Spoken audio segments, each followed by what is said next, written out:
some. I'm gonna need a couple minutes to get everything set up. I wasn't gonna go live tonight, but damn, more shit is coming in from Trump. It's crazy how fast this guy moves. So tonight we're gonna certainly talk about uh, yet another Trump dump. It's amazing, like I said, how fast he moves, and I mean, if you will, he's coming across as if he's unstoppable. But this is another shocker, in my opinion. So give me a minute to get my other devices up, and we'll start the live. So crazy, just crazy how quick this man moves. Biden couldn't dream of moving this fast. I don't think Biden could have moved this fast 20 years ago. Now, I'm not saying that him moving this fast is all 100% good, but he is moving quick. So give me a minute to get my other platforms going, and we will begin momentarily. Just crazy the speed, though. All right. I just want to make sure I'm typing this in right. I'm wondering what I want to talk about tonight. Like I said, I'm concerned. I'll just say that at best. I'm concerned. Now, Trump is talking about reducing the size of federal government, reducing spending in government. That doesn't on its face sound like a bad thing. But I want to play a clip for you the minute we get the show going that illustrates how he's talking about doing it. That does concern me. That definitely concerns me. So I think we're just about, yeah, I think we're just about ready to make this happen because the way he's talking about doing it is probably going to be concerning to me, but not only me, other people are probably going to find issues with it as well. And I'm kind of wondering if some of his plans are not costing jobs, particularly the one we're about to discuss. So I got most of the platforms up. Let me see here. I think we're just about ready to go. So we're up on YouTube, both YouTubes, and I got to get us up on TikTok, and we'll start the program. So I appreciate you folks that are already here. Waiting on TikTok, says Boss Hog. Yeah, TikTok will be starting momentarily, and then I'll go ahead and start up Instagram. So starting up TikTok in 3, 2, 1. What up, folks? Once again, it is indeed your boy Tim, the handsome liberal. Wasn't going to do a lot tonight. You see, I'm in my damn robe here, got my little Sherpa on. I had no intentions of doing a live tonight, but Trump, yet another executive action that is controversial to say the least, concerning on the other end of the scale. I'm trying, listen, folks, let me make the solemn promise to you. I'm trying not to fearmonger here tonight. I'm trying not to be accused of fearmongering. I'm sure I will before the end of this program, but I'm trying my best not to fearmonger. But this one here, we're going to be talking about today, where what Trump is talking about doing, or what he is doing. Actually, he's not talking about it. This is an executive order. I'm concerned. I'm concerned. I'm gonna leave it at that. I am concerned. I see in the comments, J Aviation says Project Fuck Over America. Wow. And Traffic Cave says Heil, Heil, Heil Trump. What are you saying, that your heart goes out to him? Is that what you're telling me? Your heart goes out to Trump? Okay. Two things. Now, one you've probably heard, because it's not. I mean, everything he's doing is so damn recent. He's only been in office for 7 days, but 8, is it 8? He was in office last Monday, so 8 days today. It's so quick though that I don't even know if you can really use the term breaking news with Trump, because he moves so fast. But I do want you to hear. We're going to play a couple clips. This is one I'm sure you've already heard. Now, this one has really got a lot of folks concerned, but the second one I'm going to play is even worse, in my opinion. But this one is one you've probably heard all day long, kicked off at 5 o'clock this evening. This morning, another sweeping action by President Trump as he remakes the federal government in his first full week in office. Thank you very much, everybody. Overnight, NBC News learning that the White House has ordered a freeze of federal aid starting at 5 p.m. today. My administration has been moving with urgency and historic speed to reverse every single disaster of the Biden administration. The new head of the government's budget office saying in an internal memo obtained by NBC News that the pause extends to, quote, all federal financial assistance and activities affected by President Trump's recent executive orders, including foreign aid, non-governmental organizations, DEI, woke gender ideology, and the Green New Deal. And I'm going to stop it there. I don't even need to go into the MSNBC commentary because I don't, like I said, I got members from both sides of the aisle here or all sides of the political spectrum. So this particular clip is coming from MSNBC, but I'm not going to challenge anybody's intelligence by playing any of their opinions on it. We're going to discuss that here between all of you folks. I just want you to hear what's going on. And I do agree with you in the comments, T2, who's talking about exactly what it is. T2 says, okay, this time I'm on your side. Trying to cut Section 8 EBT student loans and Medicare is not cool. And that is what this involved. And it goes further than that, obviously. Medicaid, WIC programs, we're talking about suicide hotlines, all of that stuff. All of that stuff gets money from the federal government. So as of 5 p.m. this evening, so this is already in place now. As of 5 p.m. this evening, all federal funding. Now, Joni says it's not on the list. Check the memo. You know, Joni, in regards to, my guess is no matter what's on the list comprises of some things that are hurting people. I don't know. We can talk about what you think is on the list and what's not on the list, but whatever's on the list most likely is hurting people. Like I said, suicide hotlines and things like that. I'm assuming some DV, domestic violence shelters and things like that get money from the federal government. And I'd be curious if the list is even accurate because some of this sounds so awful. I don't think they would want people to know everything that's on the list.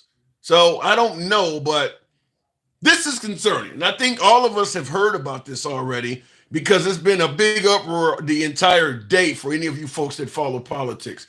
But here's one that came in later this afternoon that I believe is potentially worse than what I just played you. Now, some of you folks have probably heard this, others maybe not, because this just came out as breaking news maybe a few hours ago. President Donald Trump is now offering all federal workers a buyout for anyone who may want one. Atlanta News First anchor Carly Barnett is at the First Alert Breaking News desk with more. I'm going to play it from a different angle because the audio on that is not as good. I'm going to play it from a Fox angle. Welcome back in here to Live Now from Fox. I'm Andy Mack. I do want to continue this conversation as we're learning new information about the executive order for President Donald Trump as he is offering all federal workers a buyout with 7 months' pay in an effort to shrink the size of the government. I want to put this up here on Live Now from Fox and Associated Press breaking news as they're offering all federal employees this buyout to potentially reduce the deficit as the White House on Tuesday began offering buyouts worth 7 months of salary to all federal.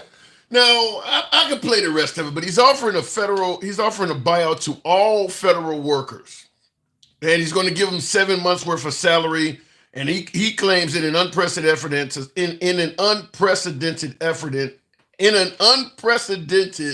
effort to shrink the size of government. I was having a Biden moment. Here's what's concerning about this. Now, I think everybody tends to be favorable to shrinking the size of the federal government, reducing the waste in the federal government. I don't believe this is what that is. That's why I'm telling you I'm concerned about this. I believe this is a switcheroo. I believe this is a way to get unknowns and unloyal people out of the federal government so that you can put in more loyalists. If you literally clean the federal government, I think everybody knows we don't have that much overhead or that much waste in the federal government that you can get rid of 2 million people. I get that you want to shrink the size of the federal government, but the entire federal government is not waste. So he's obviously getting rid of way more than we can afford to lose. My humble opinion is not to get rid of them. It is to replace them with people that are more loyal. He is literally swapping over the government. That is my humble opinion. You can let me know if you think I'm wrong, but there's no way in hell you're going to be able to give 2 million people 7 months of severance pay and get rid of all of them and our government run effectively. You're getting rid of too many people. So clearly you're going to have to bring some folks back, and it's not going to be the folks you got rid of. This isn't getting rid of government waste. That's what you're being told, in my opinion. This is swapping the people in there for folks you feel are more loyal to you. I'm concerned about that. And I think that's even worse than what he's doing with getting rid of federal funding programs like Section 8 and WIC and all of that stuff. I think this is even worse. But I want to hear from you folks. Normally we have three topics, but like I said, I wasn't even going to go live tonight until I saw this shit. This is concerning to me. Very concerning. Now, James Harris says, crazy, this is draining the swamp. I don't, you think every employee in the federal government is a swamp creature? No. He's not draining the swamp. He's putting in folks that are going to be loyal to him. I think that's pretty clear. A judge that stopped it today till Monday, says Samantha Anderson. Yeah, I've heard some folks say that it got stopped. But that's the goal. If you put in all of your people, there's no one that can stop your agenda. That is the goal. That's why he's literally moving at lightning speed, replacing everyone with loyalists. Soon there will not be enough people to resist anything he does. That does seem like that is the aim where we're headed. Going to the box.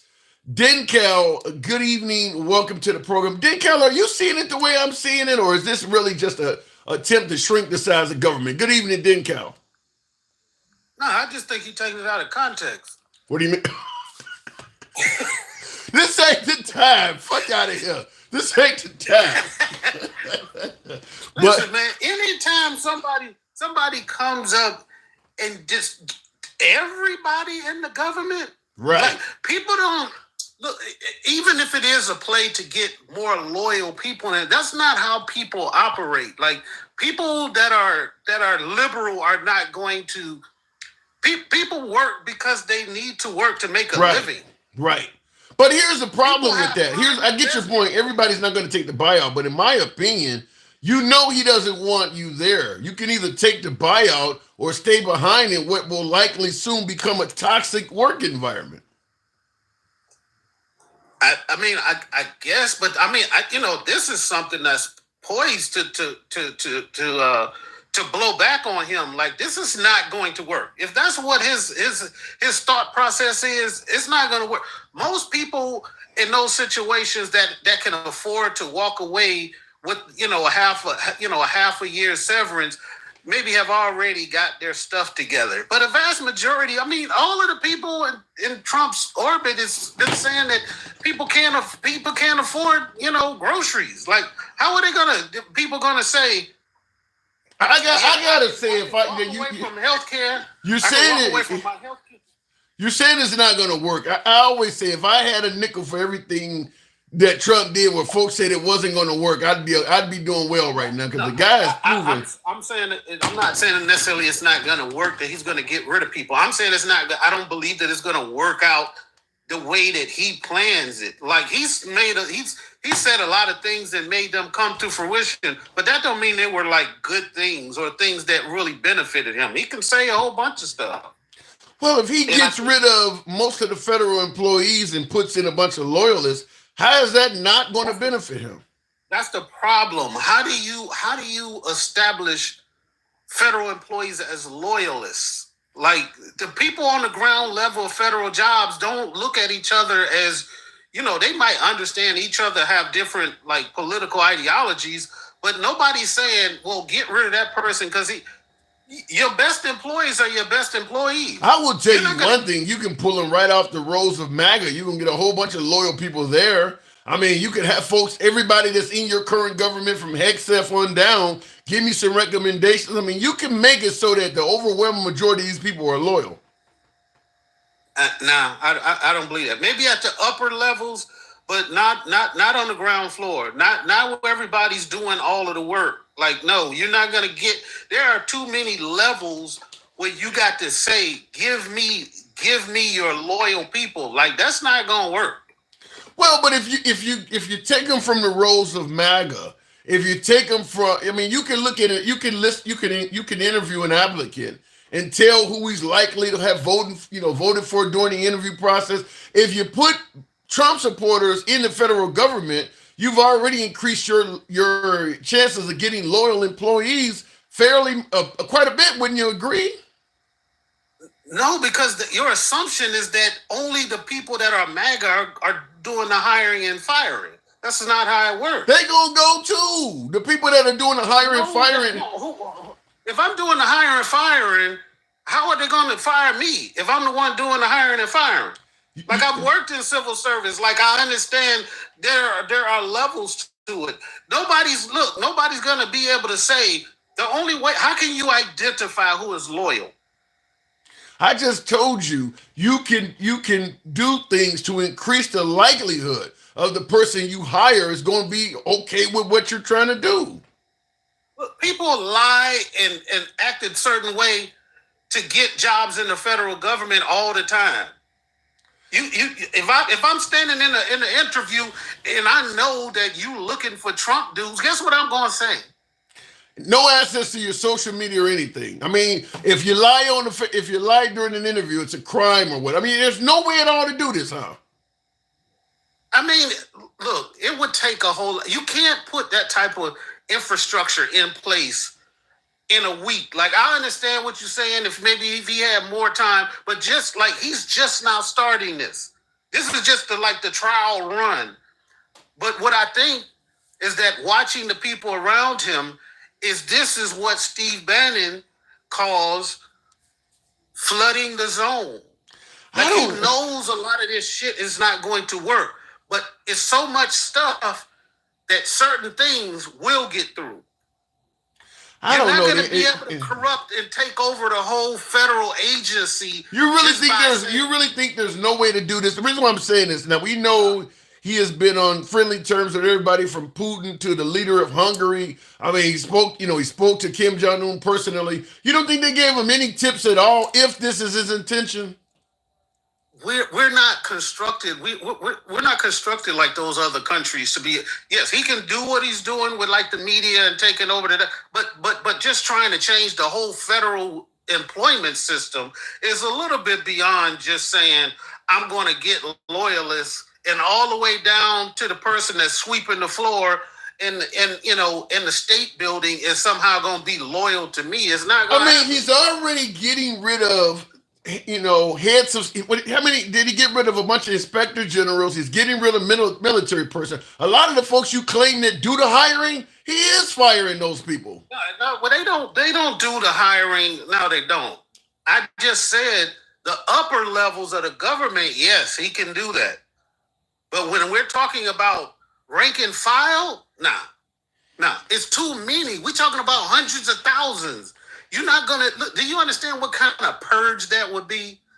Nah. The fact that he's offering 2 million people severance pay right now, he's already in the process of the purge. You can't do that because, first of all, he doesn't control where he gonna get the money from? Who's gonna pay 2 million people 8 months of severance? I really think you in denial on this, man. He's doing it right in your face. I'm in denial. I'm looking deeper into what you're saying. On the surface, you think like he's got control of all and he's doing all of this stuff. But this stuff, just as like the people said, they've already said that a federal judge, boom, within probably an hour or two of him saying that, it's already on the docket. And albeit you saying that. So what do you think he's doing? Why do you think he would announce this then? If he can't do any of this, it's just fiction. He's flooding the zone with so much stuff that you don't realize the things that he really wants to get done. This is a way to get people to do what we're doing now and to argue about whether it's possible or not. If he was now, I would agree with you on the flooding the zone scenario if he was saying a bunch of shit that is not coming true. Everything he's saying he's going to do is happening. I mean, it's not. Give me some examples. Give me some examples. It's not happening. Give me some examples of what's not happening. It's not happening. Talk to me. What is not happening?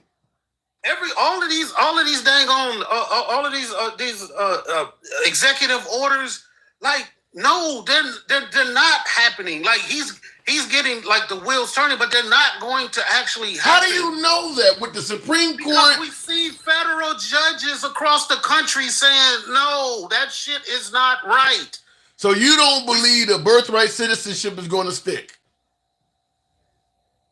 No, that shit's not gonna snow. Okay.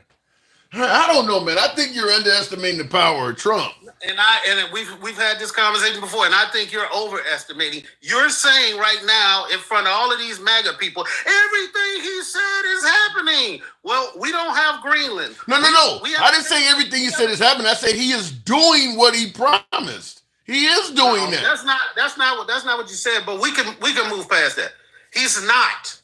He said 1,000 things, and like if you would have did like we talked about months ago and put up a list of all of the shit he said, then we wouldn't have to have this conversation because you would see all of the stuff he said about. You ain't talking about.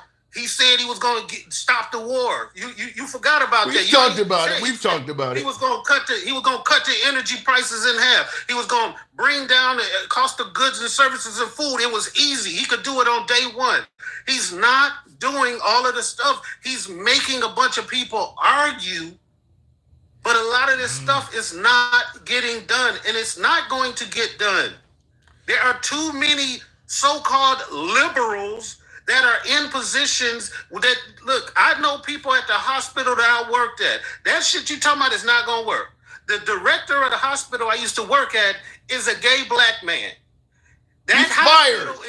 You're fired. Isn't that what Trump said? He's fired. No. He's an effective director, and he's not going anywhere. Okay. I don't know, Didcow. So he's not going to be able to revoke birthright citizenship. You don't believe he's going to be able to replace all the federal employees. What about the one where he's freezing federal money? You think that's going to stick? No, the federal judge already said no. You can't do that. I don't. So in other words, he's passing a bunch of executive orders that are going to go nowhere. Exactly. I mean, they're going to go through the process. But they're all putting stays on the stuff, which means they can't happen. And you believe as his executive orders progress through the courts, because the lower courts are striking him down. I agree with you, but you believe if it goes all the way up to the Supreme Court, they would strike him down too. Yes. I believe his executive orders are so extreme that even the Supreme Court that's in his pocket are going to say, come on, man. Just like they did when he tried to say the election was stolen. Some stuff you put in front of those judges, it doesn't matter how biased they are. You're never going to get a plurality of the Supreme Court to sit there and be like, all this shit we thought about birthright citizenship is bullshit because Trump said so. All right. You're giving me new hope. I think you're wrong, but I hope you're right. I want to be wrong on this. I really want to be wrong on this. I want you to be right with all sincerity. This stuff is, it's bad in this country. Don't get me wrong, and it's going to get worse under Trump. But I don't think like he's not going to succeed to the extent that I believe you think he's going to.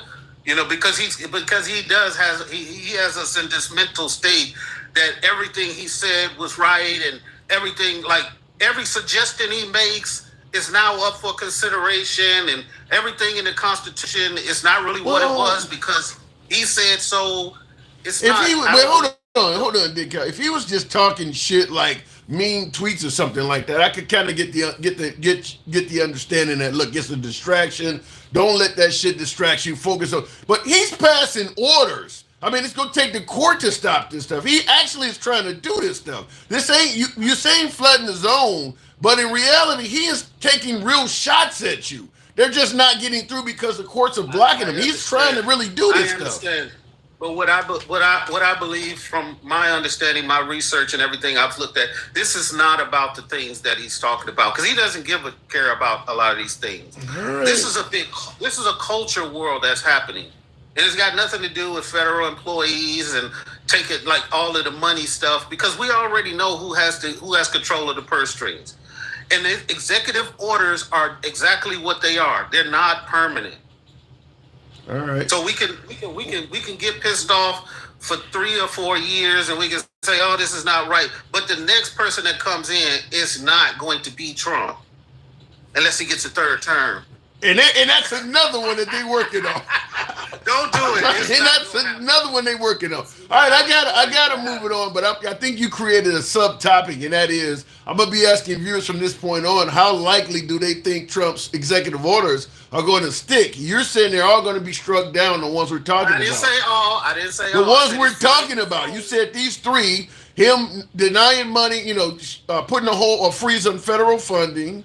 Him talking about buying out all of the federal employees and getting rid of birthright citizenship. You said all three of those are going to get struck down, right? Well, no, I don't know if they're going to strike down like the offer for federal employees. I'm just saying a lot of them are not going to take it because because the liberals are going to get put out. Okay, the but the other two are getting struck down.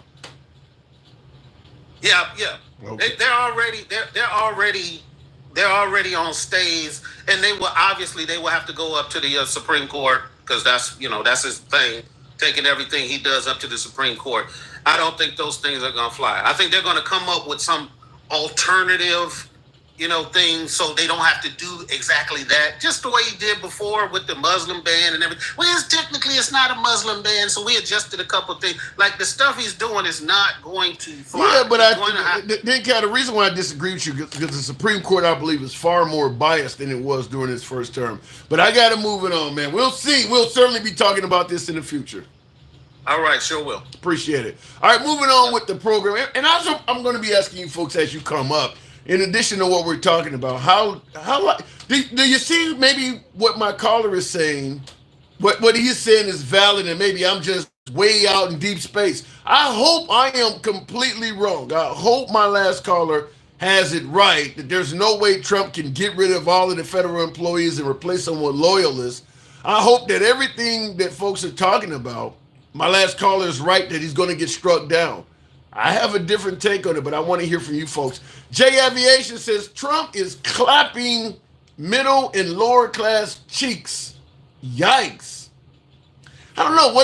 If he gives you no tax on tips and overtime, wouldn't that help the middle class, though? So that would be more beneficial. I wasn't going to do a live this evening until this whole thing about buying out federal employees. So I'm going to go straight back to the box. Some of you folks can correct me. I'm hoping I get most of my viewers side with my last caller. I'm really hoping I'm wrong on this one. I really am. Mike, good evening. Welcome to the program. There you go. Mike, good evening. What's going on, Tim? How are you? Now, I don't know, man. Now, my last caller gave me a little bit of hope. What say you? You already know. I've been telling you, man. Hey, he gave you a little bit of hope. I don't, there's a lot that I agree with what Dan Cal said. At the end of the day, he's trying to, there's so many executive orders. It's like throwing rocks. You're not going to knock them all down. Some are going to get through, right? Some are going to get through. But see, here's the thing. This is where Dan Cal maybe he didn't finish his thought. You got to understand, some of it's just disruptive, whether it gets through or not. But that's what he said. He said it's just flooding the zone. Right. But what I mean by disruptive is like the freeze on all the federal funding, right, and all the grants. Is that going to get? Now, Denkel said that is ultimately not going to get through. What say you? Well, and I don't know if it's going to get through or not. But here's what I do know: just the fact that we're talking about it, just the fact that you start to have people and business owners and organizations and nonprofits that aren't sure that their funding is coming, it changes the way they operate daily. So what happens is, matter of fact, listen, I'm going to tell you what happened to me today with one of my clients who was waiting for federal funding from their SBA grant, right? Mm-hmm. We're supposed to be moving forward on a project. Paused the project because he's not sure if he's going to get his funding that he's been approved for already. Wow. So even if they restart it, here's the thing. This is what I'm talking about. Even if they restart it goes to court, now you've got agencies, you got nonprofits, you have all these people that are depending on this funding. They can't move forward if they don't know the funding's going to be there, which means People are losing days' pay. Yes, people are losing days pay. People are losing forecasting in any projects. That even if they say no, we're not going to let him do this. A week from now, you've lost a week, and that week, which people don't think is detrimental to programs. You can't lose a week of funding school lunches. You can't lose a week of getting your SBA financing from a small business. You can't lose a week of pay, because if you lose a week of funding school lunches, all of the truck drivers that used to bring that lunch there, people getting laid off quick because they're not needed. Yes, that's my point. That's the things that the Trump supporters that think this is a good thing. They're not thinking about that. They're still thinking they won something. They're not looking at what's really happening. I told you the same thing about mass deportation. About if migrants aren't showing up because they're in fear of being deported, those crops aren't being harvested, period. Yeah. People aren't thinking about. So in other words, what you're saying is, even if DenCal is right and this stuff gets struck down, there's still a period of time where it's doing significant damage until we get to the point where it gets struck down. Yes. So again, Kia McDonald just said it. Food supply will slow down. I just told you something that's happening to me directly, right? This project that we're working on is on hold, right? I can't wait. I'm going to have to move. Wow. And do something else. He can call me 2 weeks from now and say, we got our funding. I may or may not be in a position to accept that. Yeah. I'll tell you my own personal story. I've mentioned many times I used to be a landlord in Chicago, and I had about 20 tenants. And, you try to get the Section 8 tenants because they pay more. If you're a landlord and you don't get that section, because the tenant's rent is what helps me pay the mortgage. So if I don't get one of those rent payments, I can start falling behind on my mortgage. I get what you're saying is it has a domino effect. It has a domino effect, and everyone is just going on, but yeah, he's trying to shrink government. They have no idea what they're talking about. It won't take very long for the government to literally shut down. People aren't just going to show up. And here's the thing. Do you think all 2 million of those people, you think all of those are Democrats and left and woke? No. Does anybody think that's what's happening? Of course not. Why do you think he would offer to buy out the entire federal government? What do you think the goal is behind that? Because I think they want. Listen, you ever heard the term fleece? The fleecing of America? Yes. There's a book. That's a book. You're damn right it is. That's what's happening right now, right? Put all this stuff. They'll start moving this money around because they don't care if it impacts people. There are going to be people that are going to lose jobs, be out of their homes, all of that behind this. Whether all of this stuff gets pushed through all the way or not. So do you see my argument at all? Whereas when he's talking about buying out the federal government, now we know if you're talking about buying out, several 100,000 up to 2 million employees, we don't have that much fat to trim. I believe the goal is to get rid of unknowns and replace them with loyalists. You don't DenCal thinks that's ridiculous. Are you in the same camp? No. I believe that he does want to put loyalists in place. I just don't think he can do it because, first of all, Congress would have to sign off on that spending. Number one, right? Yeah. Congress, because you're talking about a bucket of money at one time. Number one, right? So Congress would have to pay that. Now, this is what people aren't thinking. This is where it's not about running the government. He's putting loyalists in, so no one is paying attention. There's no checks and balances, and they can move money wherever the hell they want to. This is about capitalism. This is about money, and they don't care who gets harmed. And people that are supporting him are going to feel what we've been talking about. And again, like I told you last night, this is another tenement of fascism, but we won't get into that tonight. But it is happening, and people need to pay attention because even if he does, and here's the thing, there's no victory in this.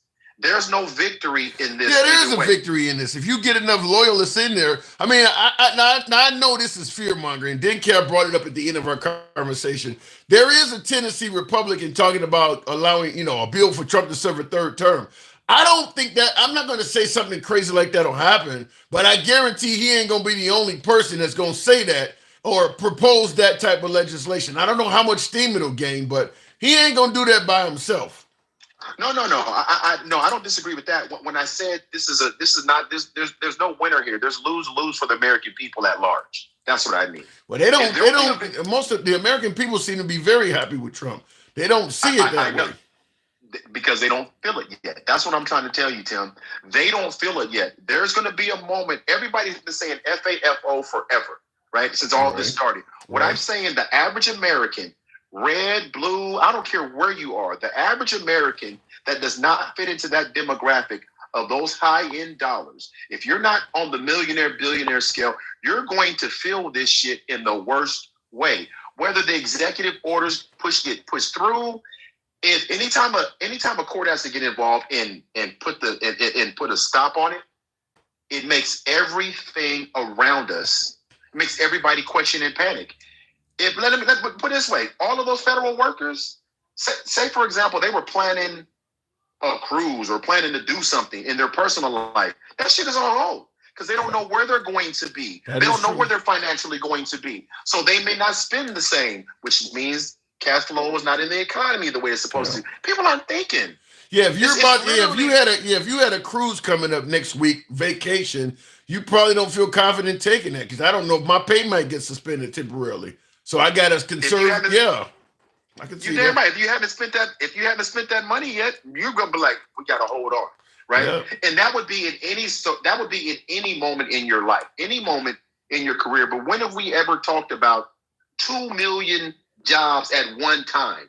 Even threatening that many people with unemployment at one time. The fear mongering, even if it doesn't happen. But wait a minute, he is offering them 7 months severance pay though. Tim, I'm just telling you. I know what he's saying, but again, you ask any of the contractors that were waiting on him to pay them back then, all those lawsuits he had. It doesn't even matter. That's a good point. If you've been working in the federal government for 20 years, that 7 months don't mean nothing to you. You know how long you've been invested? Well said. They're not looking at that, man. And again, these are the things that people need to take a deep breath and go. I heard a lady earlier today on another live. She was the first person I've heard this entire time, and she was Trump. And she said, I am really, my anxiety, she was talking about her anxiety, and she's really second guessing what the hell just happened.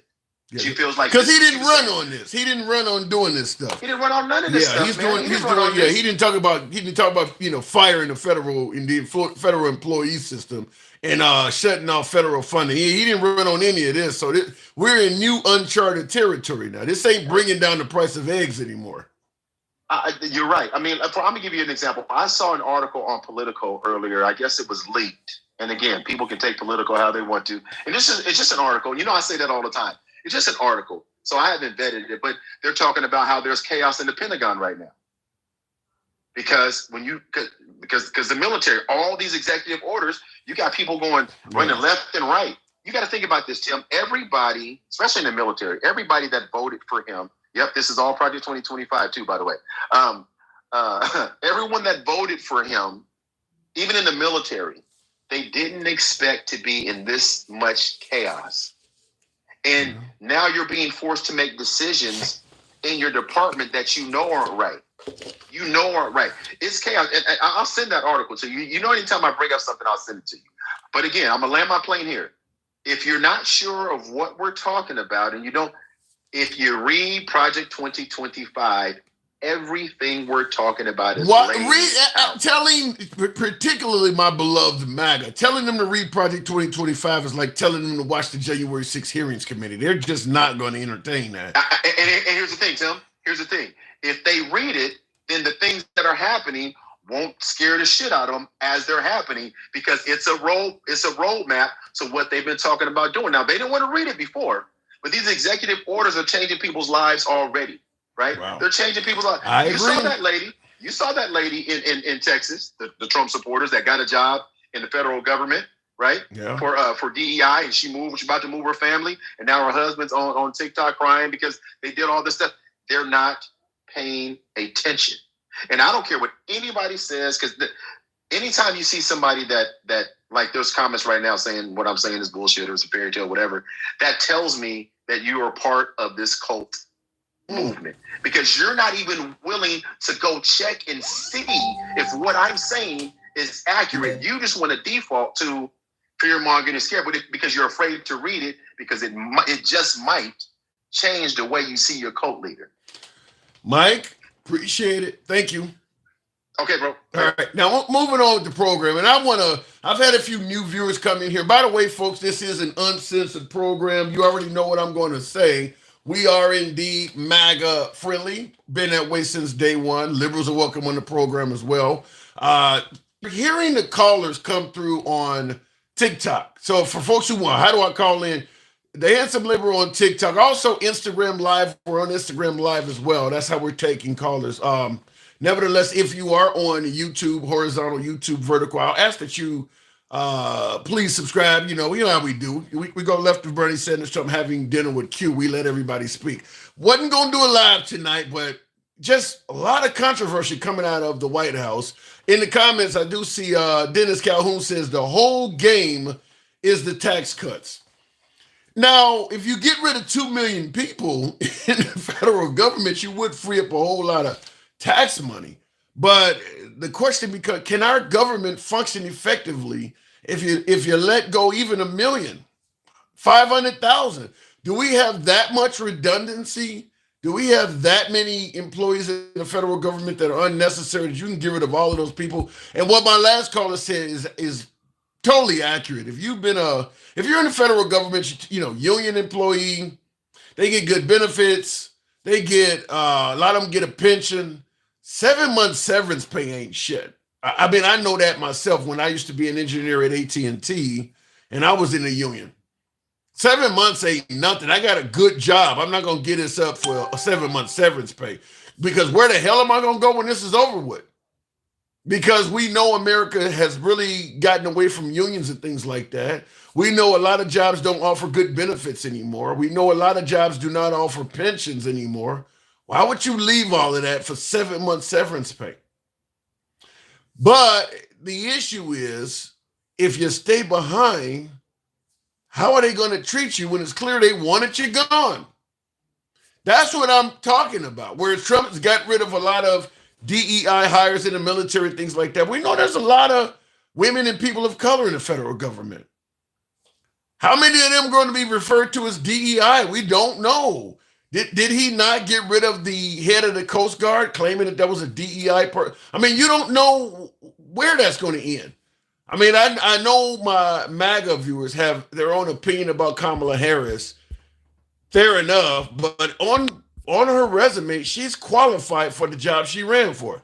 Yet people were saying she was a DEI hire. If you took Kamala Harris's resume and attributed it to a man, I don't think people would be saying it. I mean, she was a district attorney, an attorney general, a U.S. senator, a vice president. Her resume looks like a stepping stone to the White House. Yet people were saying she was a DEI hire, even though she's winning all of these elected offices. So I don't know. The idea that you're not going to be to get rid of these people concerning to me. But before I go to the next caller, and tap the screen, get the likes up to about 20,000. We can certainly make that happen on TikTok. Smash that like button on YouTube, horizontal, YouTube, vertical. This is a clip we were playing because we got a lot of new viewers in here. I'm Andy Mack. I do want to continue this conversation as we're learning new information about the executive order for President Donald Trump, as he is offering all federal workers a buyout with 7 months' pay in an effort to shrink the size of the government. I want to put this up here on Live Now from Fox and Associated Press. Breaking news, as they're offering all federal employees this buyout to potentially reduce the deficit, as the White House on Tuesday began offering buyouts worth 7 months of salary to all federal employees who opt to leave their jobs by January the 6th. This is how many employees can we lose and still be effective? This is where my last two callers were kind of not necessarily agreeing with me, but my opinion is it ain't to get rid of these people, it's to replace them with folks that are more favorable. Because I don't think you can get rid of all those folks. I just don't. Matrix says DEI equals black. I don't totally agree with that. I don't think that DEI equals black, but I will say DEI does not equal white. Certainly white males. When folks say DEI, you cannot be a white male that is given a position that somebody says you got it as a DEI hire. They don't believe DEI applies to white males. It can apply to a female because of her gender. It can apply to people of color because they're a minority. But you'll never see somebody say a white man got a job because of DEI. Even though, as I often say on the program, that is the way America was founded. You literally knew for most of America's history, the next Supreme Court justice, the next president, the next high school principal, the next head of whatever department was going to be a white male. Didn't matter how qualified or educated a Hispanic woman was or a black man, he wasn't going to get the job. You already knew for most of America's history, the next leader of this, the next general, you name it, it's going to be a white man. I already know that. We just wasn't calling it DEI. So I will say that DEI has always been around. It's just benefiting other folks now, and it's pissing off white males. But let me go back to the box real quick in the comment section. I don't know what I just hit there. DEI equals women getting a fair chance. Did you hear Don Lemon and Elon Musk on DEI? No, I did not hear that, Nakiva. No, I did not hear that. I'd be curious to hear that, though. Before we continue on, Shoo says, you said yourself the cabinet was full of biased folks. What you say, how can things change without change? The cabinet is just a handful of people. He's talking about the entire federal government. We're talking like 2 million people there, Shoo. We're not talking about Trump's cabinet. That's different. We're talking, and he's not offering to buy his cabinet out. They're not even part of the conversation. We're talking about federal employees all over the damn place. All right, let me go back to the box. Big difference. Continue on with the program. I can't even pronounce the name there. KWYSTA, is that what that says? Good evening. What is the name there? I'm sorry. What is the name there? KWY, what does that say? Oh, it's pronounced Quista, but you can call me Eden. All right, Eden, good evening. All right. Good evening. Also, I'm a huge fan of you. I follow you on Twitter, etc., TikTok. I love everything that you post. Appreciate it. What am I getting wrong tonight? All right, so we know one of the number one causes of death from Americans is heart attacks, correct? Yeah, one of them, yeah. All right. So, and we track back to seed oils and oils that we use in our cooking. That's one of the number one causes. That I'm not aware of. Where'd you get that from? You can look at fast food, and it tracks back to fast food. That's where main heart attacks come from, is the amount of oil that you get, the high cholesterol, etc. So I know that you saw Bill Gates donated $50 million to Kamala's campaign. And one of the number one causes of the heart attacks came back from Cargill. Do you know who Cargill is? No, you're really going way off. Explain I don't know what you're talking about here, but go ahead. Clear it up for me. All right. So Cargill is one of our number one cooking manufacturers. And the number one contributor to that company was Kamala Harris this year. And if you track back to Bill Gates is one of the number one holders of Cargill. And he wanted to keep the same health system. That was one of the main contributions to the Kamala campaign that Bill Gates wanted to donate. Okay, so Bill, what are you doing? You're blaming him for heart attacks? No, it's more so like we got Red 40, we got Red 3. I saw that they banned Red 3. But I think what the system that Kamala was going for was to keep the same U.S. health system. So she didn't want to ban all the bad seed oil. She didn't want to ban the chemicals, etc., because Bill Gates is one of the number one shareholders of Cargill. So he would lose profit if they started using healthy ingredients. So explain. You got to explain to me, what does that got to do with what we're talking about, though? Oh, what's your topic? Because I just joined.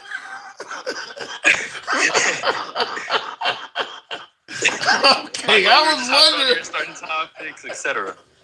Okay, all right, we're talking about, I can't believe you just did that. Okay, now, what we're actually talking about is Trump has froze all federal aid. I believe a judge struck it down not long ago, but he tried to freeze all federal aid, which could be everything from Section 8 to kids' lunches in schools to the WIC program. I mean, froze all federal aid to all programs. What the hell is he doing? I actually read about this earlier. I believe it was to knock down DEI organizations and schools, etc. And I can even vouch on it. Wait, hold on. Is DEI really that bad to do that to all these people jobs and shit? Well, I can say from my experience, I went to a Title I school. Do you know what that is? No, explain it.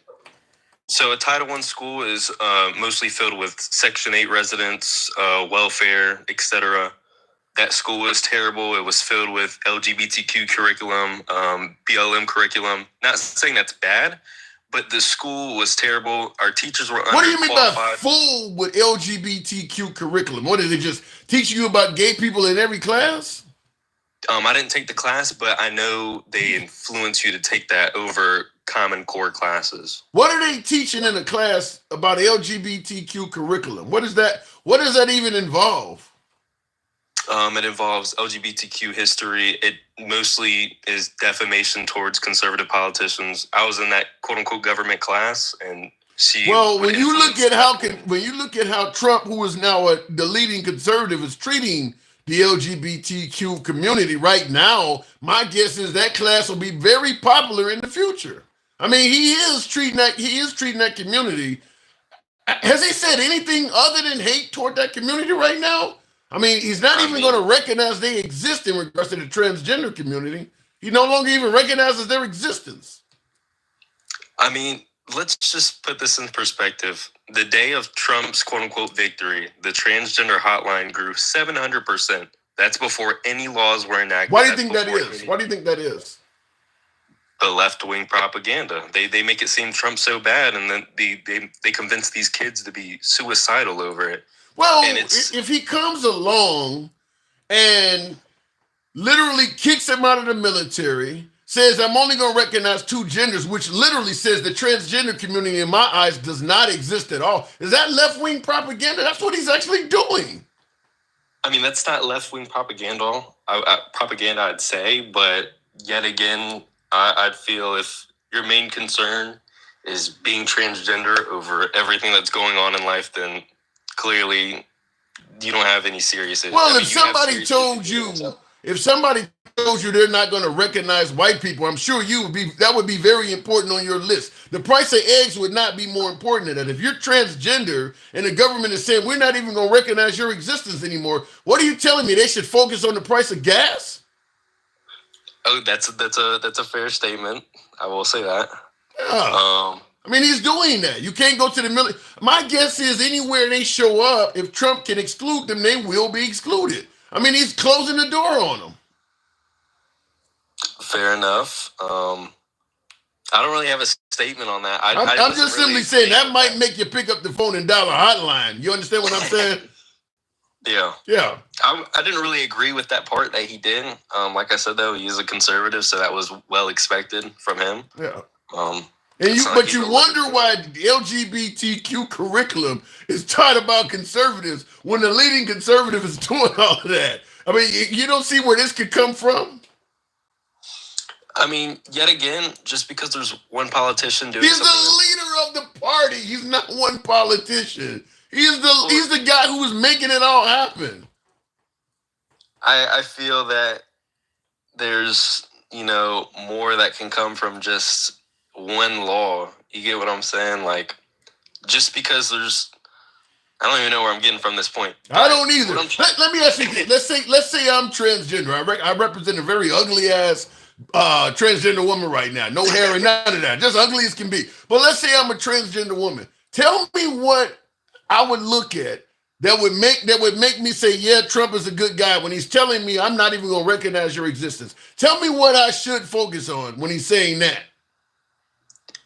There's not really much you can do in that situation. Right. You're Okay. kind of borderline at that All point. right. So, and if I'm the father or the mother of a transgender kid, what else should I focus on? That's my kid that you're telling me the government is not even going to recognize. What else should I be focused on? Exactly. It's just your kid at that point.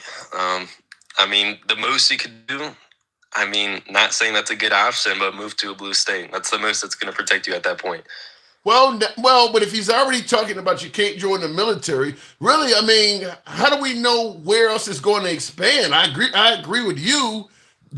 Moving to a blue state may be your biggest reprieve for now, but that's going to cost money. You obviously got to uproot your family, and who knows what? Because federal Trump state, who knows what he may do at the federal level to make it not even safe in blue cities? Because remember, the immigrants think that it's safe to move to a blue state, and look what's happening to them.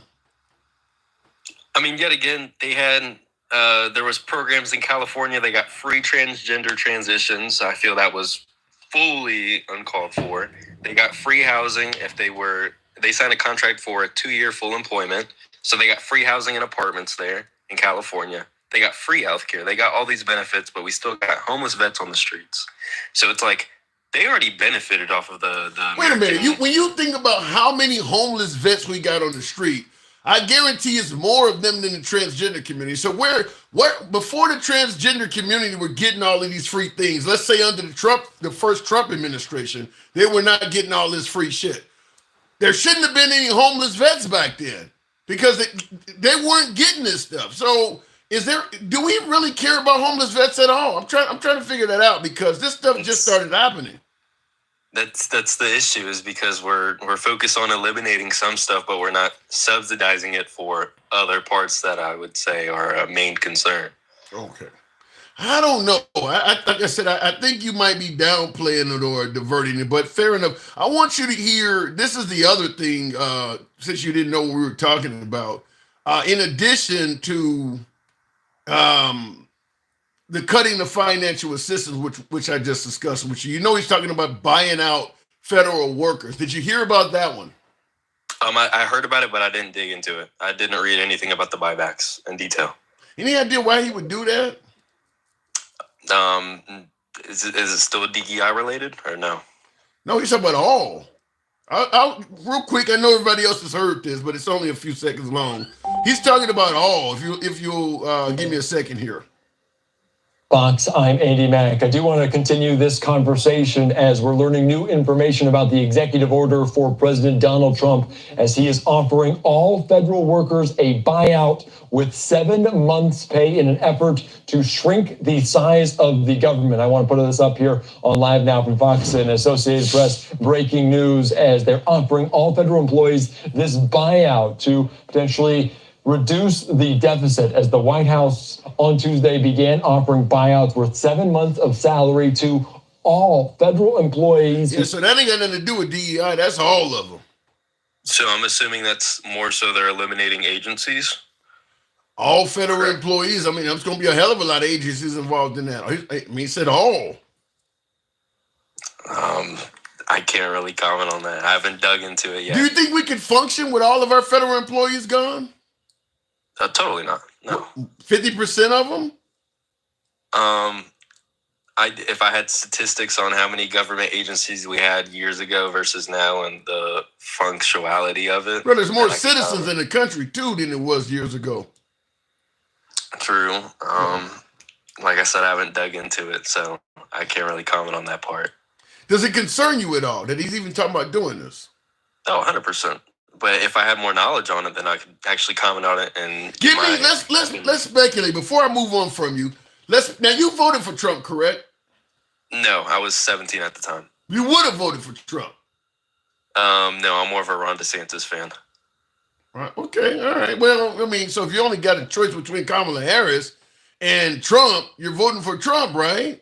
Correct. Okay. So, I mean, you're leaning right. Ron DeSantis is going to give you probably at least 80% of the policies of Trump. I used to say that when they were all running up as a primary, when you had Nikki Haley and all of them folks that were running. I used to say that You could have voted for one of these. This is what I was telling the viewers. You could vote for one of these other folks that do not have the baggage of Trump, and you're going to probably get at least 80 to 90% of Trump out of them. Certainly out of Ron DeSantis. Most of the stuff that's happening now, plus or minus some of this real controversial shit, Ron DeSantis would have been doing the same thing. So that's why I said you're likely to have voted for Trump. But let's, just for shits and giggles, let's say you were defending Trump. Let's say you were on his legal team or something, or you just had to speak positively of Trump. Can you think of anything positive as to why he would be doing this? Well, he's a businessman. As you see, he's had some bankruptcies in some of his businesses, but he's owned over 300 businesses that are still and working in functionality still to this day. So I feel if he has the staff and he can handle his own staff and still function 300 businesses, I feel that he would be able to function a country. Because like I said, he has employees. He knows how to cut down. He knows how to make profit, etc. And what happens to all the Americans that lose their jobs? Remember, we voted for Trump to bring jobs, not cut them. People losing their jobs in this. I mean, like I said, from a conservative standpoint, they're less spending and, less spending, budget cuts, etc. So I feel like that was expected from getting a conservative as a president. They're known for cutting taxes. They're known for cutting jobs, etc. Wow. All right, fair enough. It's the first time talking, Quista. Correct.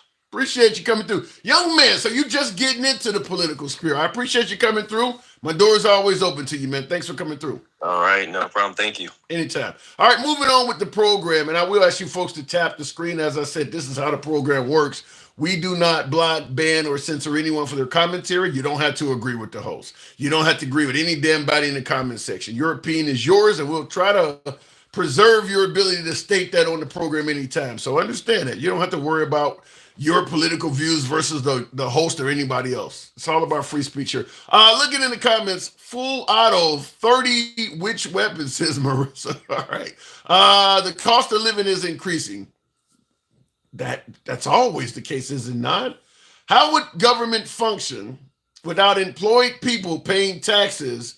There won't be programs that help people less fortunate and elderly. True. Now, here's one of the things I would ask my Canadian. I don't get a lot of Canadian viewers, but I do get some. You want to be the 51st state in this shit? He's laying off our entire federal government. You want to come join this? And I would tell that certainly to the people of color and the women of places like Toronto and places like that. He might view you as DEI. I don't know. You want to come be the 51st state in the middle of this? You want to get rid of your universal health care and join our system? Looking in the comments, they don't want to help people. Yeah, it's pull yourself up by your bootstraps mentality. Help your damn self is kind of the mindset. So I'll help you. I'll make it so that there's jobs available for you. But it's up to you to work and take care of yourself. What is the phrase? You don't work, you don't eat. A lot of folks, particularly on the right, believe that. You don't work, you don't eat. Tap the screen. Can we get to 30,000? THOU, 30. Get the likes up to 30,000, if you will. Smash that like button on YouTube as well. He's giving them a choice. He's not laying them off. Yeah, what do you mean he's not laying them off? He's asking them to resign, and he'll give them 7 months of severance pay. That is laying you off. That's kind of what happens when people do get laid off, is that they oftentimes will give you some kind of severance package. He is laying them off. That's exactly what that is. I don't know if you know what laying off is, but he's laying you off. And my guess is if he wants to get rid of 2 million people and he's offering them this deal, if they don't take the deal, I mean, we've seen what Trump has done with Colombia recently with the threatening of terrorists. We've seen him do it with Mexico. We've seen him do it with Canada. We see that if Trump offers you something that he wants you to take and you don't take it, he has a backup plan. He has a plan B, which is usually punitive. That's what he did to Colombia when they wouldn't accept immigrants. Well, if you don't take these immigrants, we're going to impose some huge tariffs on you. My guess is if he wants to get rid of 2 million federal employees, if they don't take the 7 months severance package, he probably has a plan B. You can do this the easy way. You can do it the hard way. You can either take this severance package. I clearly want to reduce the size of government. You can help me and receive 7 months pay for your pocket, or you can resist until I come up with some harsher shit. To quote the words of the poetic Snoop Dogg, we can settle this like gentlemen and we can get into some gangster shit. That's what it sounds like to me. That's what it sounds like to me. So look at it in the comments, or what's that? That goes back to the Mac. Let me go back to the box though. Either you take the money or he's going to do something else. That's my opinion. Continuing on with Amps, or is this Amps 480? Or who did I wait? I hit Gerald. Gerald, good evening. What's going on, Tim? I don't How you even doing, know. man? You know, I can't even say, man. The guy's talking about not only is he cutting federal funding, he's talking about trying to get rid of as many federal employees as possible. What do you think he's trying to do? Dude, I've been trying to figure that shit out for the longest. I don't know what the hell he's doing because none of it really makes a lot of common sense. So think about this, Tim. If I had my company, I said, okay, I'm offering 10% of my people, just 10%, but I have no one else in the job right now. Right. I don't know who's going to accept it or not. Okay. Let's just say 10% of the people say, yep, we'll take it. We won't be in tomorrow. Watch the dominoes fall. Because you're not going to find your loyalists, like you were saying, you're not going to find them in 24 hours. True. That even know how to work within the bureaucracy of our government. That is true. Our government is a mega bureaucracy. Yeah, I think there's a lot of waste in it, but it's built that way now. You can't undo it just by tearing it apart. But It's gonna fall now, apart. I don't think anybody disagrees with you. There's a lot of waste in our government, but is it that much that you could offer every employee a way out? It's that much. It's that much. I would say, when I say waste, there are more motions. People move more than they need to. Mm-hmm. But that's the way it's set up right now. So, for example, instead of it taking one form to do something, it takes 10. But it takes 10 people to know how to run those 10 forms. So what you're So if you saying get is, rid of them, yeah, but if what you're saying is true, then what Trump is doing is a good thing. no. You get me wrong. I'm saying it might be the way he's doing it is wrong. That's what I'm saying. He might, if you want to cut waste, you can cut waste. Right. Got no problem with that. But if you're cutting waste recklessly, I can cut waste in my company today, but I fail tomorrow. No. I can say, okay, every one of you guys, because I don't have a system in place to take it over. Well, And you start. so why do you think he's doing? If every caller I've had so far said that this is not likely to work, so why do you think he's doing it? What is the goal here? I have no clue. It just doesn't make any lot. I gotta agree. I'm on the same plane with you, and I see in the comments on YouTube. Robert Green says, "I'm sorry." Hold on. What's the end game here? That's what I'm saying. What's the end game? You offer, and it's actually 3 million people, 3+ million people that are employed by the federal government. Not a single one of them. Yeah, I don't get it. Robert Green on YouTube says, "I'm sorry, you're not funny, and so sorry, you really don't know what's going on." Robert, I'd like for you to tell me what's going on. Maybe you could help me out. Go ahead there, Gerald. Gerald, are you there? You got a weak signal. Your signal's going in and out. Your signal's going. Anything that he says or does. Yeah. Do I think Trump does everything wrong? Huh? Your signal's going in and out. I think we got to. Is it? Hold on, I'll Yeah. check. Yeah. I'm gonna have to drop you, man. Your signals, you're in and out. Continue on. And Gerald, you can come back, but I gotta move it on. The end game is to stop overspending and all the pointless shit they're doing in the government. Have you ever seen a politician at all that was going to stop overspending and doing pointless shit? My observation is what you generally have is one party wants to stop overspending and doing pointless shit that favors the other party. But they usually come in and start spending and doing pointless shit that favors themselves. We had 4 years of Trump. The deficit did not go down. So I don't, like for instance, chasing around American, or I want to say Americans, but I know my beloved MAGA has a different term for it, but chasing around anchor babies, for instance, some would refer to that as pointless shit. I mean, keep in mind, we were told that if Trump gets elected, we're going to get out the rapists and murderers, not some guy who was born here at the age of 2 and he's been in construction and he's now a 20-year-old. I mean, birthright citizenship immigrants are not the ones that are supposedly committing crimes and doing all of that stuff. Yet it's going to cost money to go chase them down and deport them too. So it depends on your definition of wasting pointless shit. I think most Americans are totally behind getting rid of felons and violent immigrants. I don't think anybody's against that. Now I know the Democrats do not want ICE immigration officials going into their lockups, going into their jails, their penal institutions, and taking out immigrants immigrants that are incarcerated. On its face, that sounds dumb as hell for the Democrats to not want the immigration officials to go into a facility and deport somebody that's already deemed so awful that you've already incarcerated them. I'll give you my spiel before we go back to the box. As bad as what the Democrats are doing, I often suggest that it sounds very similar to the Second Amendment folks saying, I don't want to allow you to ban bump stocks or suppressors or any of that, because if I allow you to ban that, that's a stepping stone towards banning all guns. So to prevent you from banning all guns, we got to fight every single step of the way to prevent you from getting over there. I believe that's what the Democrats are doing. I've stated there's 3 groups of immigrants, one being the violent felons, the ones Trump talking about, rapists and murderers. Number 2 are the ones that the second group comprises mostly of the folks that came in under the Biden administration, the asylum seekers, the ones we haven't vetted. We don't know, are they good people? Are they bad people? Maybe some of them could be as bad as the people in group 1.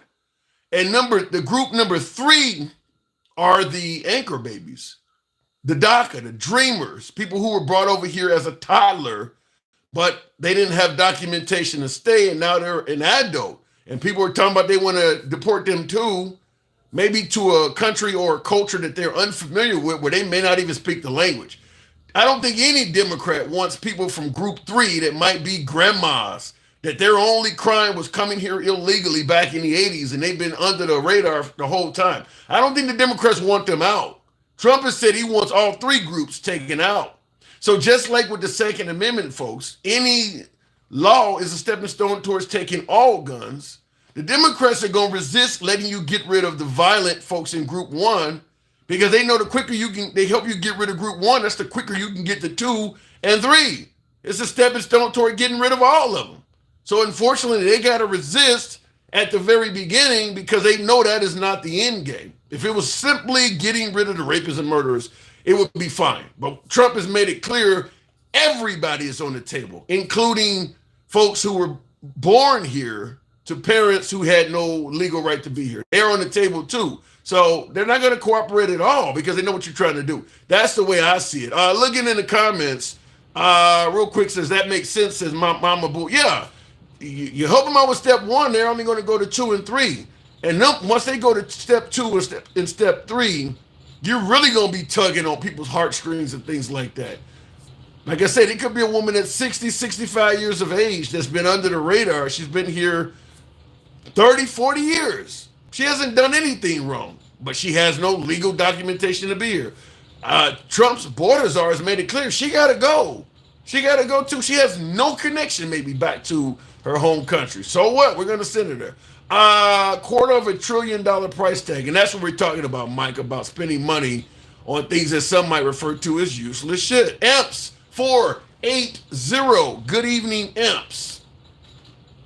Yeah, Mr. Liberal. Hey. So what am I getting wrong here? Am I jaw jacking? Am I getting it wrong here? Well, you got most of it right, but you still don't understand why he's trying to save as much money as he is. Tell me. I mean, you think about all the pensions that are going to be put out over the next, 20, 30 years, however long they live. Mm-hmm. How much money is he going to save? That's what's breaking these big cities. So you mean if I worked at, let's say I've worked at I worked for the federal government for 10 years, 15 years, developing a pension, Would I even take 7 months severance if I'm going to lose this stuff? Well, you're like you said, he's only given a choice. You either take it or or else. Yep. So you do agree with me on that it's likely you can take it. You can take it. You can work with me now or wish you had later. I think we all understand Trump. He shoots for the stars and takes what he can get. Yep. Wow. If he says he wants to get rid of 2 million federal jobs, he's going to accept 1 million. Wow. You shoot for the stars and then you bid down off of that. I think we all understand how Trump works now. It's like down in Colombia.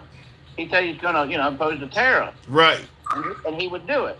And they know he would do it. So they're like, I either accept it or I'm going to lose. They're going to lose to Trump. You know what I mean? Yeah. You would have to assume that all of those federal workers did not vote for Kamala Harris. He got to be hurting some of his own people in this. No doubt. Do you think it's a good thing? Well, I think we've all seen the road crew standing along the highway, and you got the one guy in the pit, and you got 6 guys standing around watching him work. Those 6 guys got to go. You know what I'm saying? I get it. You want folks to be more effective, and you want folks to you want a more efficient government. I get what you're saying. Well, I work for a big company too, and I see a lot of waste. I've actually worked at FEMA, where they make the sprinkler heads. They did all the engineers work where they design different sprinkler heads. Okay. I used to watch them guys, man, up there, sitting around the desk doing nothing all day long. Man, there was so much waste. And that's FEMA. I worked for FEMA a couple different jobs, and there's so much waste you wouldn't believe. Let me ask you this though. Trump is a big time golfer.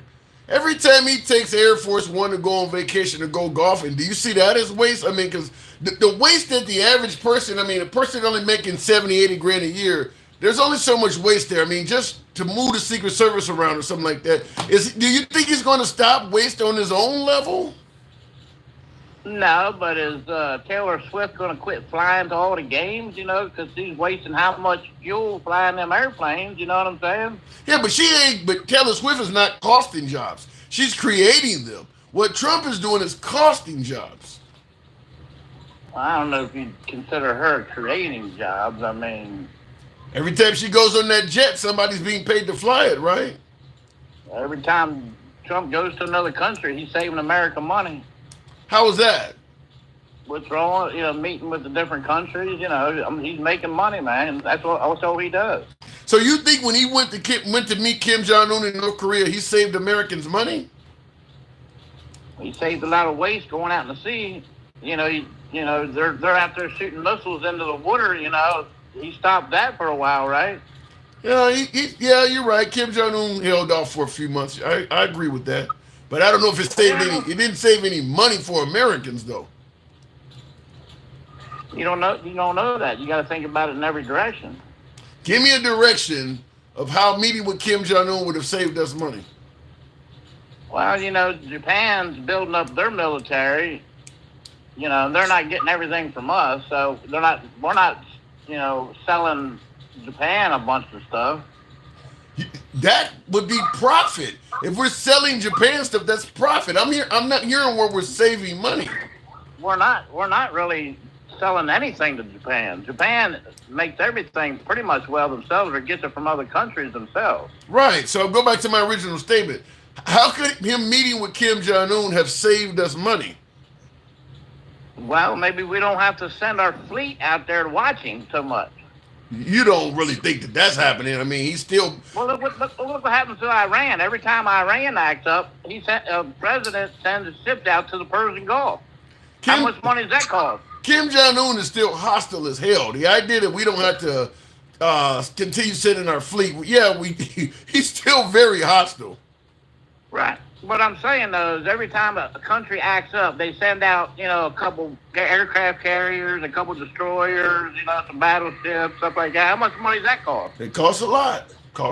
Right. So if Iran stays in their place, just like if North Korea stays in their place, we ain't gotta waste our time and effort going after them or watching them or huddling up to their land, just saying, hey, if you start acting up, we're going to start, getting a little closer. Let me hold on. I'll continue talking to you. Hang on one second. Because I just happened to see this comment. We'll talk to you. I'll talk to you about it in a second here, Amps. Will G started up by saying Trump ain't shit. that is his flagship statement. Trump ain't shit. But he says doesn't care about anyone but himself as he is hurting his own voters. He says, did you see a picture of a guy wearing a Latino for Trump shirt while getting deported? Fuck around and find out. No, I have not seen it. Have you seen that, Amps? Someone getting deported while literally wearing a shirt that says Latinos for Trump. Nah, I didn't see that. Oh my God! I'm wanting to look it up. Hey, have you heard about a guy that supposedly? I heard he was radicalized in America. He passed. When they come into this country, they got to be vetted. There was a vetted guy that they said turned radical and was either getting ready to do something or planning to do something or something like that. And, it's like the one guy that was born in America, he was in the military, and then he did something against our country or was planning on it.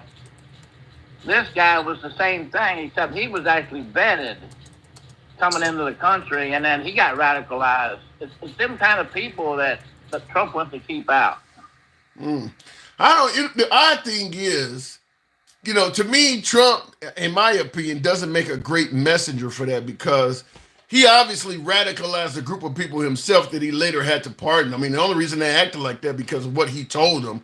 No different than some kind of Muslim outfit telling some young man something crazy and making him want to bomb something in America. I mean, he literally radicalized the group himself. Do you see any validity of what I'm talking about? Yeah, but I keep on hearing people saying, these J6ers, they beat up cops died and all this. That's so untrue. That is so untrue. So no cops were beat up at all? There was cops that were pushed around. I don't think that they stood on top of their bodies, and shot, swung anything at them or shot. They didn't. None of them died. From the only person that died that day was Babbitt. That's it. So did you hear any of the January 6th cop testimony? Well, I heard a couple of the guys that got out and what they said they did. And the ones that I heard, did you hear it? Did you hear it from any of the cops themselves? Well, a couple of them. I heard there was one guy that had the weird beard. You know what I mean? That he was there, and he made up a bunch of stuff. I think he got caught lying about a bunch of stuff. He had gray in his beard. He was on a couple talk shows. But what I'm asking you is, did you hear any of the testimony from any of those cops? I get that you heard what other people said, whether it happened or not. Did you hear from any of them stating what happened to them? He was one of them. He was the Capitol Police, that guy. Okay. And you say you heard one of them. You said the one was lying about it. Yeah, they found out that he was lying about a bunch of stuff. I haven't heard about any cops that was. I wish you had to. He had gray in his beard. I forget. Never heard of his name. I wish I could get the name of it. Now speaking of cops with gray in their beard, I want you to hear this because here is a cop that has gray in his beard. He's giving his account of what happened to him, and you can tell me if this is a guy and whether or not you believe what he's. So you believe this guy? You said this guy was found to be lying. Yeah. That's not true. That is not true. This guy. Who told you this guy lied? Well, they found a couple things when he was saying about stuff that happened that didn't happen. He was one of the ones that said about the open up the gate and stuff. No, I'm talking about what happened to him, the violence that happened to him. Have you heard him testify about what physically happened to him? No. Okay. I heard that he was on talk shows talking about it, not just testifying when he was testifying. Because you're making it sound like you didn't really hear of any cop really being treated that badly, or they were maybe they just pushed a couple of them down. I think you said something like that, and that's I've seen some of the live videos. Okay. I've seen them open the gates and stuff like that, open the doors for them. I mean, Did you see anybody breaking in windows? Yeah, I've seen people that were breaking windows down low. Yeah, I've Okay. seen that. Okay. I want you to hear a little bit of this, and we'll continue on, because I think his testimony is a lot stronger than the way you're describing it. Who repeatedly lunged for me and attempted to remove my firearm. I heard chanting from some in the crowd, "Get his gun," and kill him with his own gun. I was aware enough to recognize I was at risk of being stripped of and killed with my own firearm. I was electrocuted again and again and again with a taser. What makes the struggle harder and more painful is to know so many of my fellow citizens, including so many of the people I don't need to hear that part, but you hear what he's saying, right? Do you think he's making that up? Yeah, 100%.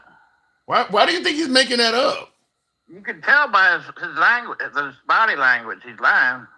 When he repeated himself 3 times, that's one sign that people's lying. When they come back and repeat it, that's so easy to see that guy's lying. Even Ray Charles see that. Would it surprise you if I told you what he's saying? A lot of that was caught on video. I seen video, and I didn't see him involved at all.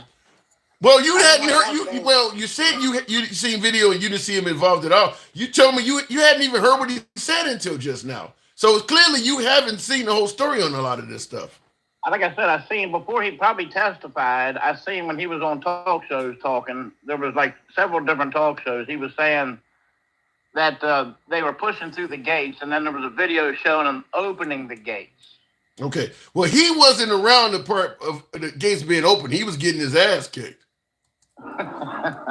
Yeah. So I don't believe that guy as far as I can throw him. Man, there's so many conspiracies about that guy right there. You wouldn't look on the other side of the conspiracy theories about him, and you'll see that nothing of what he said is true. I wouldn't believe that guy as far as I can throw him. You say that again?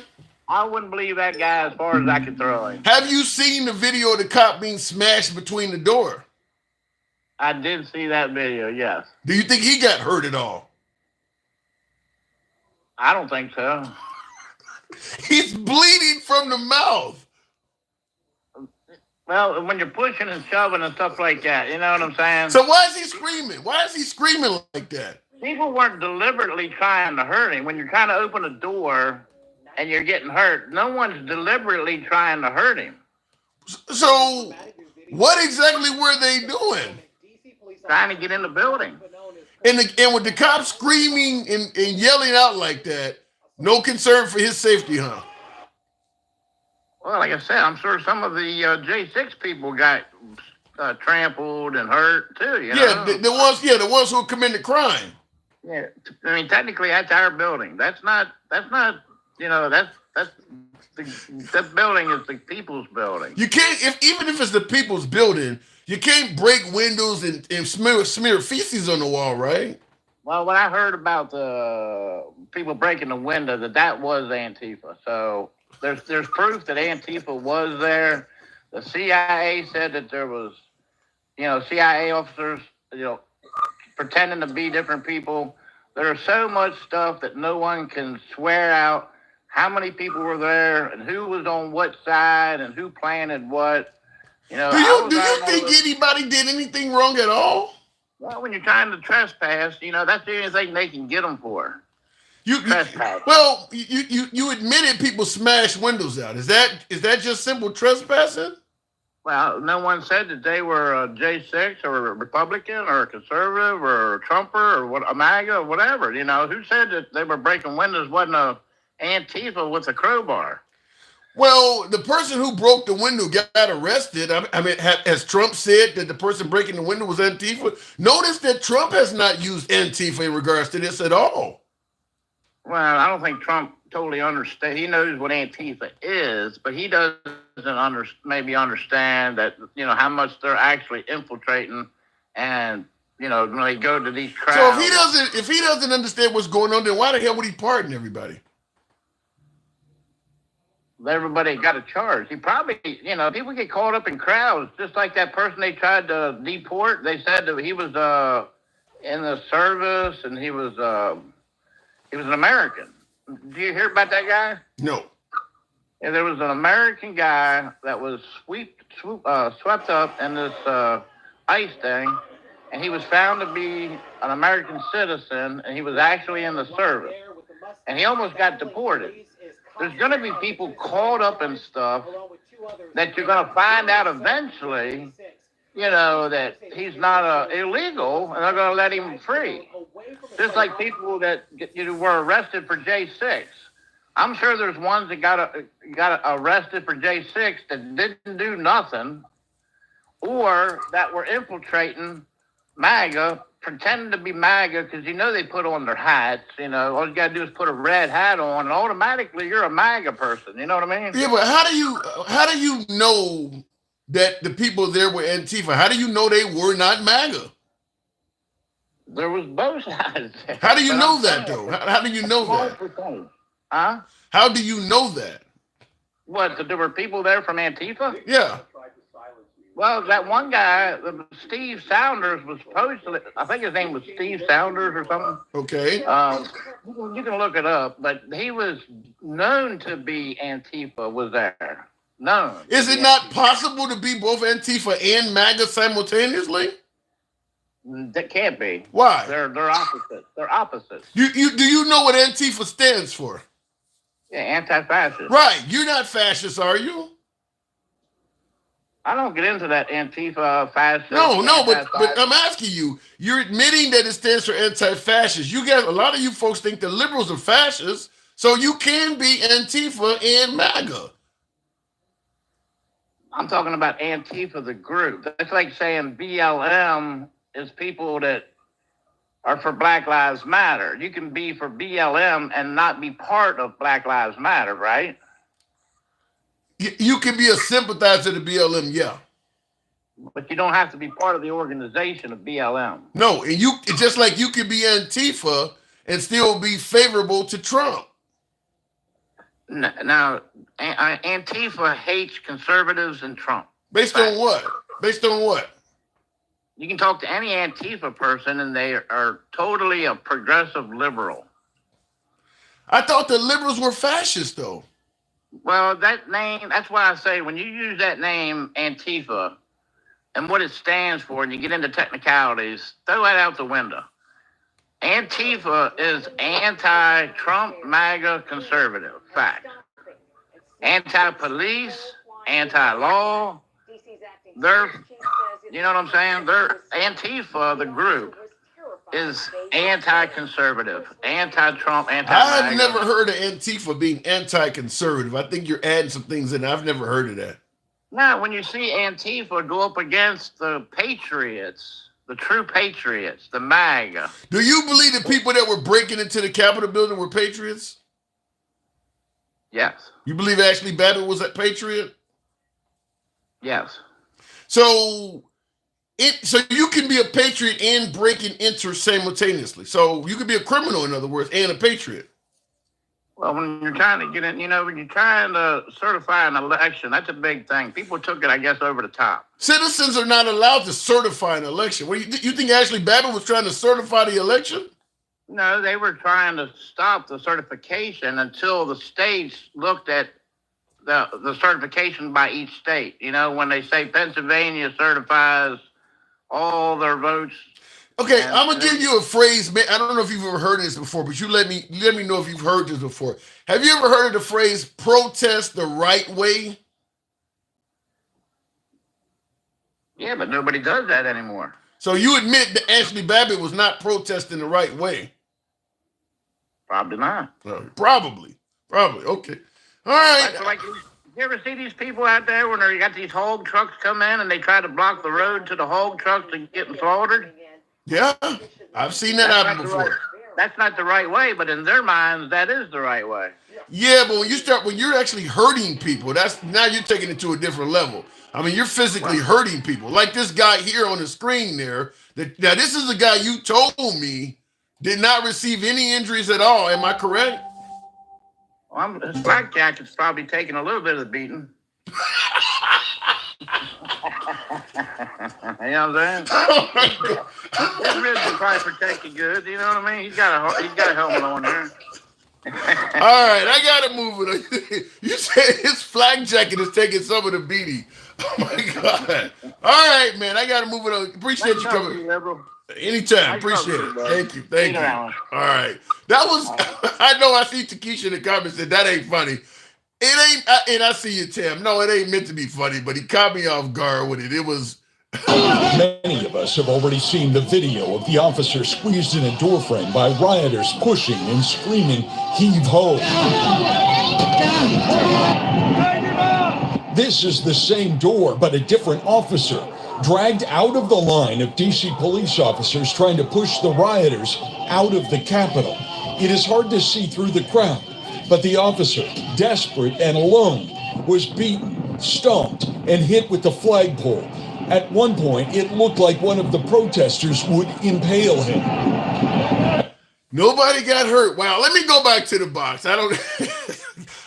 Will G, yes, they are talking about Antifa still. Will G says, what the fuck, Mike is still blaming Antifa. They're going to be blaming Antifa for that for life. Yes, they are still doing that. Do you really believe anyone on the left would have the nuts to put on MAGA gear and attack the Capitol? You are describing a libertarian if anti-law. Yeah, and I said the same thing.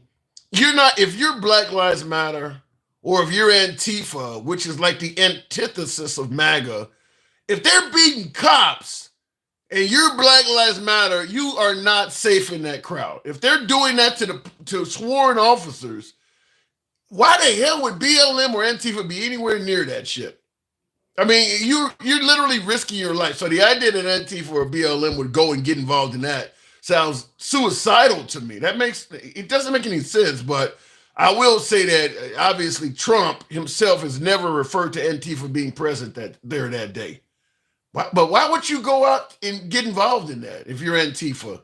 If they discover who you are, even after the event, your life would be in danger, even after the event. Because the officer there with the gray beard, Fanon or whatever his name is, that testified, he's getting death threats. He's getting death threats even to this day. If Antifa went out there and ruined that event, they would be getting death threats too. I believe Ray Epps got them also. So yeah, it makes no sense for Antifa to go out there and get involved in that. That's not safe. But I'll continue on with the program. Going to Unapologetic. Good evening. Welcome to the program, Unapologetic Black Man. We were talking about Trump's new executive orders, but J6 came up. Unapologetic, good evening. You're on mute. Oh, big dog. There you go. Sorry about that. What's up, big dog? How you doing? I don't even know, man. He's cutting off federal funding, trying to lay off the federal government. What the hell's going on? What did y'all mean was going Project 2025? Welcome. I was told he was playing. He said he was not going to do that. Yeah. Hey, I used to go walk to school every day, right? And at the corner store, 63rd and King Drive. You remember we used to get Harold's fries? Right there under the L, yeah. Yeah, remember we used to get bags of fries for 27 cents? Ribs and bibs, yes. Yeah, so I used to get a bag of fries every day when I got out of school, and I walked past the gate, and this motherfucker used to bother me from one end to the gate to the other. And I always thought he was going to jump over, so I used to always give him fries. Left me alone. You was bribing the dog. Yeah, until the day I didn't have the fries, and he hopped over that fence on my ass. So that's how MAGA's acting right now. Y'all have fries for Trump. You have votes for him. That's what he wanted. And now that you ain't got no more that he needs from your ass, he doesn't care who's gonna get. He gonna eat you like a French get wrapped up in project. Oh yeah. I mean, I was faster than that dog, but yeah, he could have snacked on my ass that day. Oh my God! Wow. I don't know. I mean, shit. What are you telling me? That MAGA is being duped by Trump? Yeah, they being bamboozled, hoodwinked, run them up. Yes, they've been grifted again.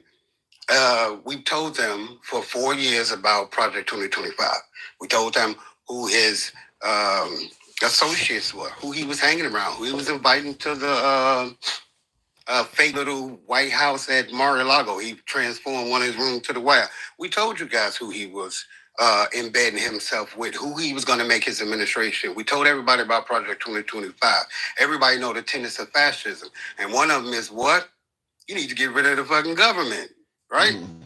So, like, if people are acting like Project 2025 and the steps to dictatorship or authoritarianism isn't happening in your face, I don't know what to fucking tell you. Like I said, everybody's going to get caught up in it sooner or later. Wow. And I see in the comments, Stepway says, I've been checking off the list. You talked about, you talking about the Project 2025 list. Said, I've been checking off the list from Project 2025. They're after the illegals. Women are next. Do you see where Trump's going to go after females? Yeah, they've already done it. I mean, if you are a rabid, conservative MAGA woman, they don't care about you because what is a rabid conservative? What did you say? The rabid MAGA women. Moms of Liberty, Daughters of Confederacy, the women that have been making those videos all fucking for 8 years with the bad makeup and, the tight jeans, standing outside their 4 pickup trucks. And then they weaponize their husbands. And then their husbands make legislation regarding what they want, how they feel. And the men don't know. They're just going to follow a piece of ass. But, yeah, they're following rabbit-ass women right now. Is it safe to say, though, based on what's happening, MAGA is winning? I mean, can you at least concede that MAGA is winning big time? Because Trump said if you elect him, you're going to get tired of winning. Is that not a promise that's being kept? He's winning. Yeah, he's winning big time. He's winning. Not winning a damn thing. I haven't seen them win anything. Under my impression, he was going to get rid of the swamp, but once again, he brought a swamp with him. He didn't close the border on day one. He haven't addressed rent, mortgage, 401k, or pensions. He brought a bunch of billionaires with him. That's literally transforming our government into an oligarchy. We already talked about how he's knocked out all the tenets of fascism. He's already said in our face he's going to give the billionaires tax cuts. He don't give a shit about us getting tax cuts. Wait a minute. He's giving tax cuts on tips and overtime. So isn't that helping out the working man? What? If he gives tax cuts on tips and no taxes on no taxes on tips and overtime, is that not beneficial to the working man? No, it's not. It's not. No. How is that not beneficial? Any credit, you don't have it. Because the butt of it is, if you feel like that you're going to get more money every month, and then at the end of the year, the IRS says you're not getting any tax back. Actually, you owe us $987. No. Let's say, like waitresses. Let's say you're a waitress at Olive Garden, a large portion of your income comes from tips. I mean, in fact, probably when you serve a table, you've made more money from what they tip you than you made from what you get paid doing the 40 minutes or so you took serving them. You're not going to pay any taxes on the tip they leave you. How is that not beneficial to that waitress? Because like I said, at the end of the year, when you have to pay into taxes, everybody know how. Why would you have to pay into taxes? That's how our IRS works. When you file taxes at the end of the year, if you pass a certain income, you pay taxes. You don't get a return back. So any people there who were expecting returns, you're not getting any return anymore. Oh, okay. So in other words, there won't be an income tax coming back at the end of the year. No, none of that. That's over with. You didn't save your shit up every month. That's what you wanted. You wanted no taxes on the shit. But again, these are things that under our impression we thought was going to happen. He said he was going to check big corporations or oil companies. The oil companies laughed at his ass, said, you go drill, baby, drill. You build you an oil company and drill, baby, drill. Don't tell us to fucking drill. Big corps, they increase their production and prices, not factories. They ready for tariffs on the production and price. They're not about to build any more factories. He didn't get y'all the federal ban on AB. The border's still wide the fuck open. I mean, the list is just open. Well, I'm going to defend, in defense of Trump, I'm going to put my MAGA hat on, defend Trump, at least from one of the things you said. One of the problems is when Trump ran for office, he made it sound like he could snap his fingers and all kinds of shit could happen immediately. I mean, he has made a lot happen immediately, but not all of his promises. So when you talk about, everything from the economy to the price of eggs and all that stuff. Keep in mind, he's only been in office for 8 days. I mean, we are not giving him time to do this stuff. And I understand, because he made it sound like he didn't need time. But in reality, we know. I mean, if you're saying this 6 months from now, I can understand. But he's only been around for 8 days. Yeah, and the 8 days, none of his executive orders pertain to exactly what the hell for 4 years we've been hearing these MAGA-ass rabid women complaining about. If he really cared about the people, everything I named tonight, he would have had an executive order for it, Tim, but he doesn't. He didn't have any executive order for price gouging, for disaster funds. He didn't have any executive orders for federal wages to go up. No, he still don't got no damn medical plan. He must have been wiping his ass with that in that gold toilet he been shitting on in Mar-a-Lago for the last one, because he ain't brought that medical plan forward. And again, we have to, I understand he said day one, but if he was actually going to show effort that he really cared, all those executive orders all of them would have been pertaining to the things that they've been complaining about. Well, here's something. I'll read this comment, and you can. Well, I got 2 comments for you, and I'll give you the floor. You can respond any way you want.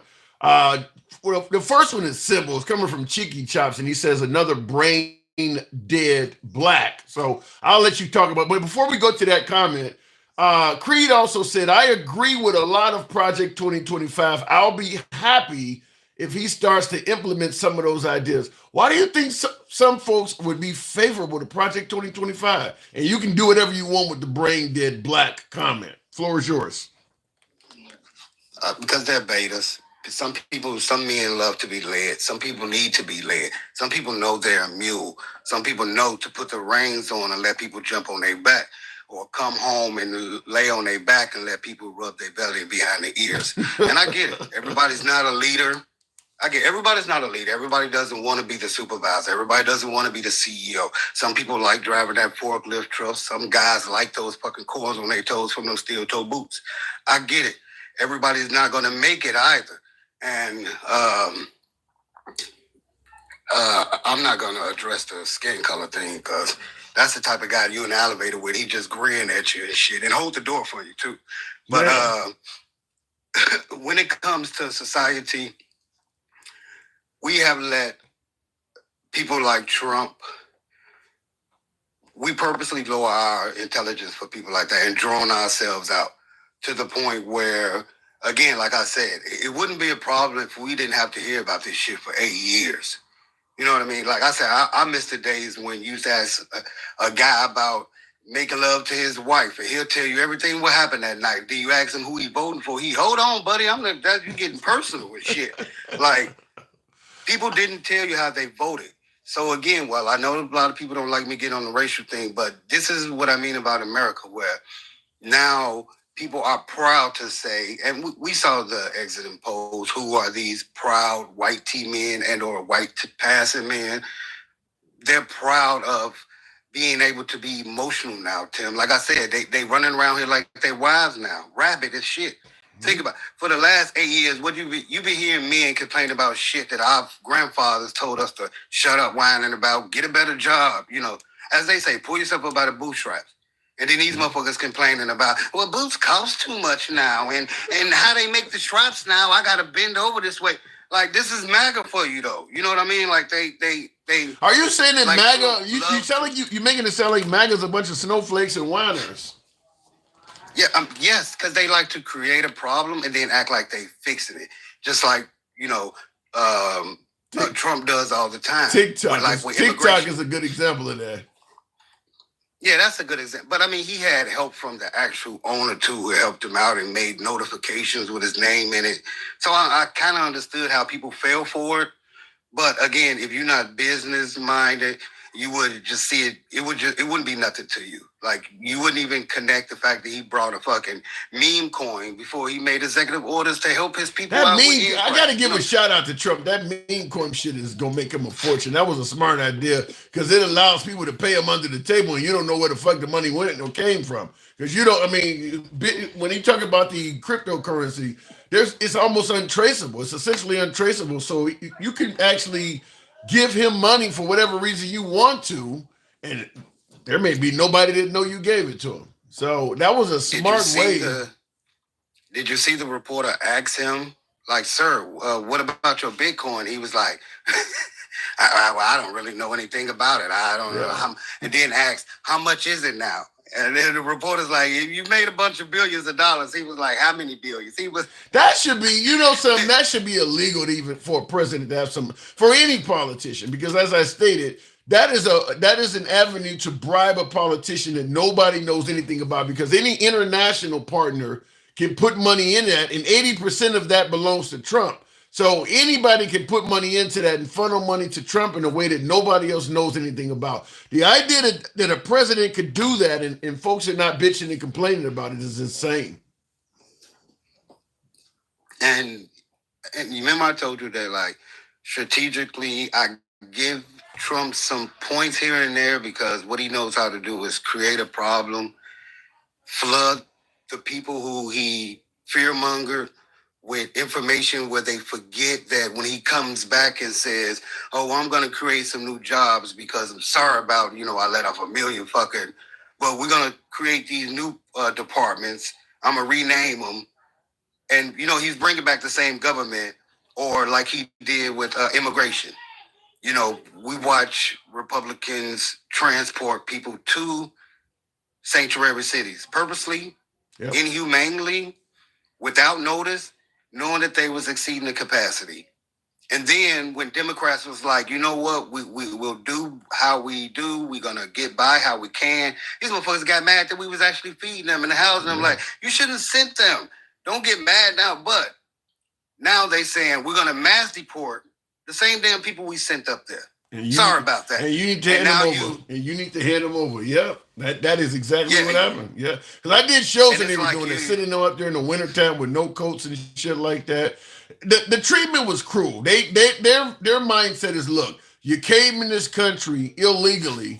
You should understand you are subject to whatever the hell we do to you. I mean, even if up to and including killing you, you should have thought about that before coming in the country. To me, it was pretty cruel. We talked about it many shows, but I've talked to enough MAGA that I can say with confidence, they don't give a damn what happens to you if you enter the country illegally. It's just like entering their home at 2 or 3 in the morning. You fuck around and find out. That's how most MAGA view illegal immigrants. What happens to you happens to you. I got to move it on, though, unapologetic. I just wanted to knock out like one thing that guy said, and I hear a lot of MAGA say this. And Tim, have you noticed this? Maybe ask them this time. You know what I mean? Sure. When they bring up January 6th and BLM, have you noticed that when it come to January 6th, it's their fucking buildings? It's their government. They can hang Mike Pence, goddammit. I pay his salary. They say shit like that. But Black Lives Matter, we don't supposed to be touching buildings and shit. We don't supposed to be on the grass. We don't supposed to be... Ask them that, like, why can't Black Lives Matter tear some buildings down, though? We pay taxes. It's a double Let's tear this motherfucker. Yeah, it's a double standard. When Black Lives Matter was doing what they were doing, they were calling them terrorists, saying they need to spend years in prison and be hung. All of a sudden, they start doing the same thing. They compared themselves to Black Lives Matter, but they, on the other hand, deserved a pardon. So I can't speak on it. Appreciate it, man. Thanks for coming back through. Always a pleasure. You too, man. Appreciate it. All right, moving on to MAGA is going to win so big that they will lose everything, including the shirts on their back. Keep getting that golden shower, says Will G. I don't know. He says Trump is giving MAGA a golden shower. Wow, I'll go to the box shortly. Will G says MAGA's not racist my ass. Trump admitted the 14th Amendment was for children of slaves, but bet he will still try to take it away. I do believe that, because that's where the whole birthright citizenship is located, in the 14th Amendment.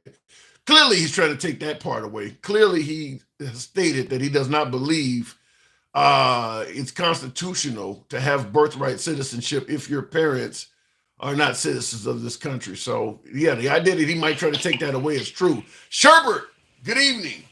Howdy, Tim. Hey, this is an Instagram viewer, folks, for you guys that may be wondering how to call in. He's coming on Instagram. So you've been listening in. How do you feel about these new executive orders? I think he's trying to cause chaos and shut the system down. So if he shuts the system down, what would be the goal of doing that, other than chaos? I mean, how can he benefit from that? I mean, after you start chaos, you can rebuild from your own stupid way. So I mean, all the Democrats are saying, hey, we should fix the system. He's saying tear it the fuck down and burn it down. well, what if he believes the system currently is not being ran properly? And I mean, because to me, it sounds like he want to kind of put his own people in there. Have you ever heard? Sherbert, you're breaking up. Okay. You ever heard the saying, you never earn $1 billion, you can steal $1 billion? Repeat that. Have you ever heard that you never earn $1 billion, you steal $1 billion? No, but I think I get what you're saying. There's no way you can just earn that without doing somebody else wrong to get it. Exactly. So this Bitcoin that he made, that he's made $50 billion, people don't understand that that's going to fuck us over ultimately in the end. Give me some examples of how you think that might happen. Honestly, I'm not sure. I just see every single system, like how we shut down cancer research. Yeah. How is that going to help us? I don't have any answer for that. And I see in the comments real quick, Peter Farrell says, why not release the Epstein files? Oh yeah, Trump is in there. Yeah, I don't, so I'll tell you this real quick before we get back to our topic.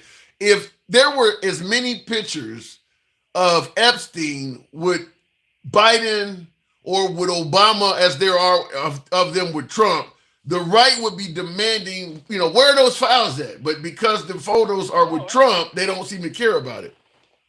It's hypocritical as fuck. Yeah. I mean, Epstein literally had the tape or recording before the election saying that Trump was his best friend. They were both, butt buddies, essentially. Yeah. And I see. And Go ahead. that didn't fucking matter, but Biden's evil for some reason. Hypocrites. I just think, considering what we know Epstein was into, and there's photos of him and video of him with the current president, people should be wanting to know what that is. But I'm going to say, with Trump being in control of the government, I wouldn't trust that the files are being released in their entirety. They're going to be redacted? Not redacted. They're going to be cut up, so they're not going to have his name in there. Like Hillary Clinton emails. He does. Yeah, like Hillary Clinton emails. Is not illegal. Huh? Exactly. But anything he does is not illegal. So if he edits himself out of those, there's nothing we can do to say that he did anything illegal in saying that was falsifying those documents. Well, at this point, though, he's not going to run again. I don't know what the hell's on the horizon, but he's not going to run again. Gonna try. Huh? He's sure as hell going to try. So you do believe he's going to try to do more than one term? Yeah, and I told you last week that I'm going to the Capitol when he tries to take office again. Oh, yeah, you talking about going in there like MAGA. Yeah, it'll be my own January 6th. Oh, my God. I'm sure I can get some other people to come with me. You make sure you give Ashley Babbitt I'm going to break into anything, but I'm sure as fuck going to be there. You make sure you give Ashley Babbitt a hug for me, okay, if something happens. I'm not stupid enough to try and chew my way through the windows like that dumb bitch. Oh, my. Okay, all right. I don't care if she was a veteran. She should have known better. Yeah. Not to do that. Yeah. Anybody that's apologizing and this idiot you had on earlier saying that.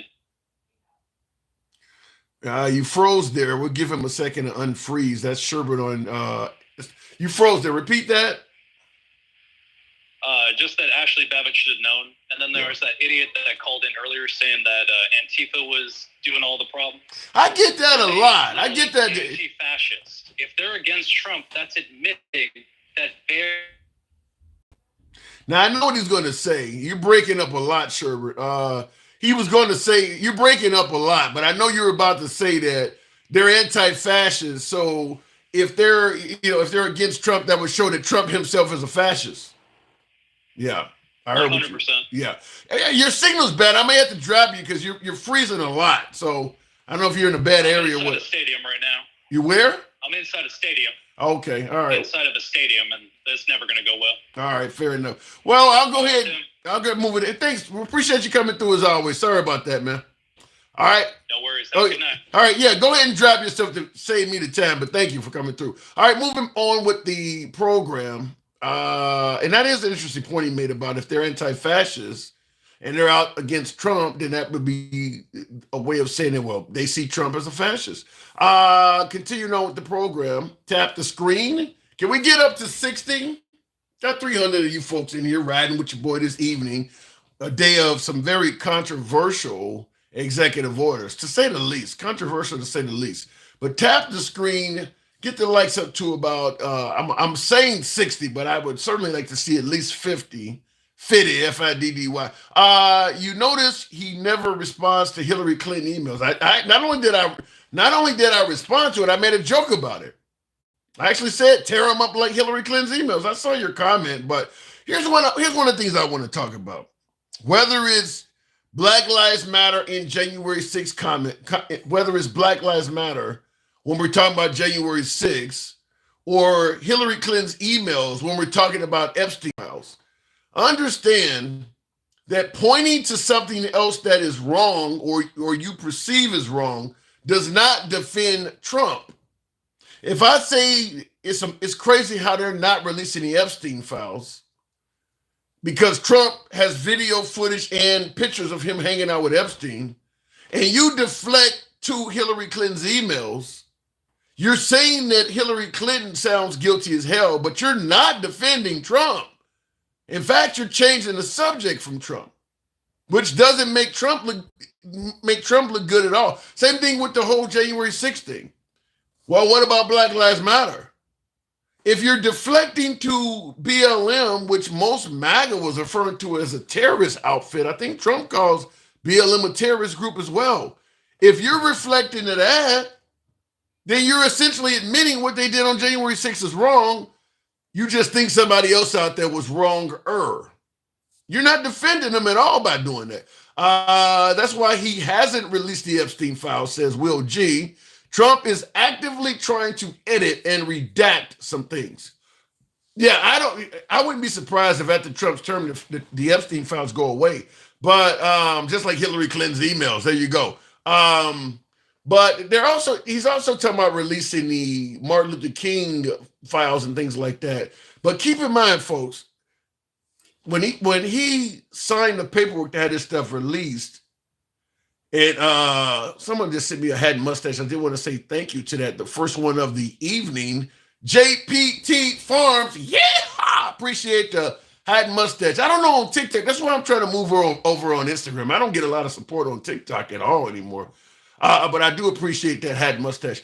But what I was going to say is, in regards to the Epstein files, like I said, if there were photos of Biden or Obama or somebody with that guy as much as their photo, if you Google Trump Epstein on Google, there's lots of pictures of them together in different cases. Pictures of him hanging out with him and Melania and all of that. If all of that was orbiting around Biden or Obama, or even P. Diddy for that matter, MAGA would be demanding we get hold of those files.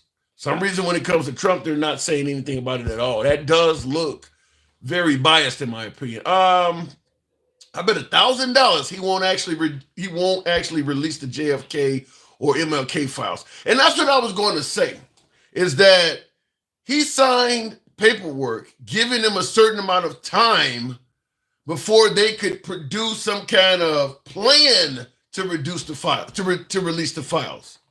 I think with MLK, he gave them 15 days or something like that to come forward and indicate some sort of plan as to when they're going to release. So that may not mean shit. In 15 days, they may say, okay, we'll release the files in 2028 or something like that. So there is no, those files are not about to be released immediately. I don't think they're about to be released anytime soon, just by the way he said it. Trump had no problem releasing MLK and the freaky things that were going on in the camp. Yeah, and that's something I said I think it was on yesterday's live, because a lot of my MAGA viewers were bringing up that MLK, Martin Luther King, was a womanizer and that he had prostitutes and all that, which is all of that's true. All of that's true. But my opinion on it is this. Everybody knew that John F. Kennedy was banging a bunch of broads. Marilyn Monroe, you name it. John F. Kennedy was cheating on Jackie Onassis big time. After these files are released, if you only hear about the improprieties of Martin Luther King, MLK, if you only hear about the improprieties of MLK and they don't say shit about JFK, that shows you a lot of bias because JFK was a womanizer as well. If you're going to bring up MLK and you're going to ignore what JFK was doing, that shows you bias. So we'll see how the conversation goes. But I've heard a lot of people already talking about MLK and his womanizing. I haven't heard anybody say that about JFK. And we all know it was happening. I mean, you don't need to read much history to know that was happening. Real quick, looking in the comments. Make America work again, says Novel Dragon. Shit, people working too damn much already. What do you mean make them work again? MAGA has been calling for the release of the Epstein files louder than the left. Yeah, but I don't know about that. Not when the ones with Trump in the picture, they to me, they seem to have calmed down a lot about that. Even if you don't have any boots. Yeah, pull yourself up by your bootstraps, even if you don't have boots. Happy birthday, Mr. President. Yeah, happy birthday, Mr. President. Totally, is that biased? Good evening.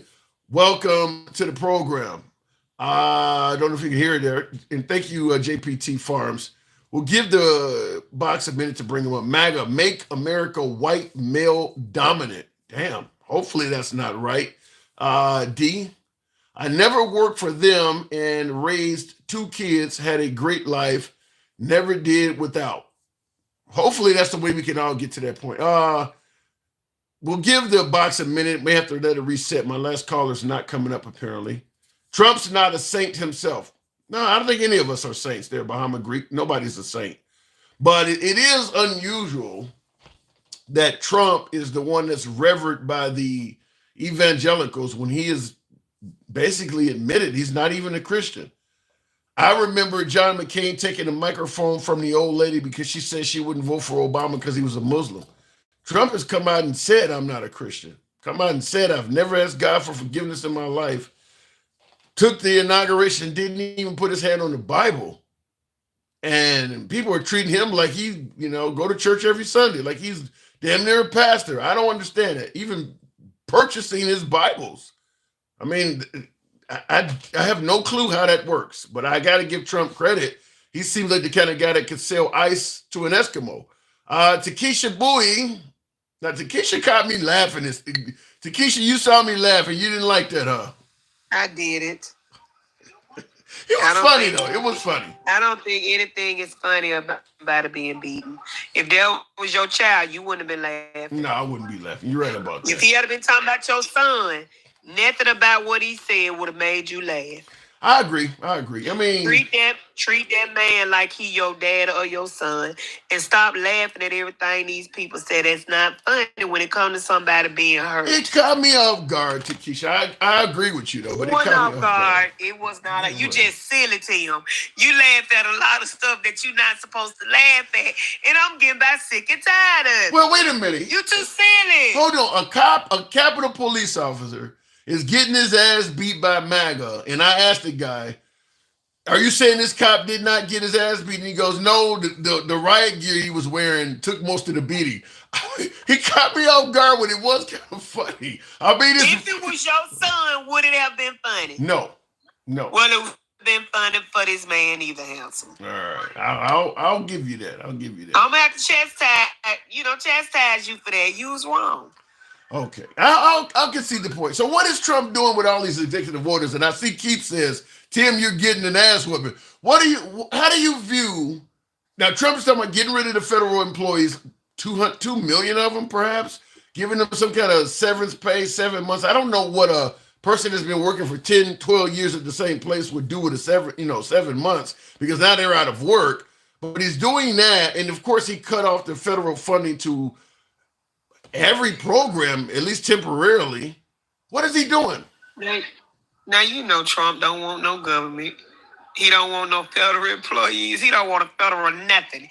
He just want to run stuff. He want to be a dictator, handsome. Let me tell you something, handsome. When he let the people out for January the 6th, when he talking about putting the people back in the military that wouldn't take the vaccine. Right. Now, those people sign a contract.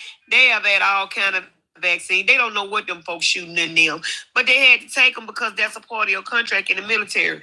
But since COVID vaccine was so politicized, they decided they weren't going to take it. So they broke their contract, so they had to get put out the army. This man is getting people that are going to owe him so they can be loyal to him and do what he wants them to do when he becomes a dictator. So that's all he doing. He's setting up his people for his business. So you're essentially saying the guy's putting in a bunch of soldiers, a bunch of loyalists. Like, absolutely, handsome. I don't absolutely. I mean, I hate to say it, but I mentioned it earlier in the program. That was my first thought. Because we don't have 2 million people in the federal government that we don't need. Yeah, there's some fat that need to be trimmed. Not that much. Not that much. There's fat that need to be trimmed in every area of every job, every Congress, and all that. But I'm telling you, this man is setting us up.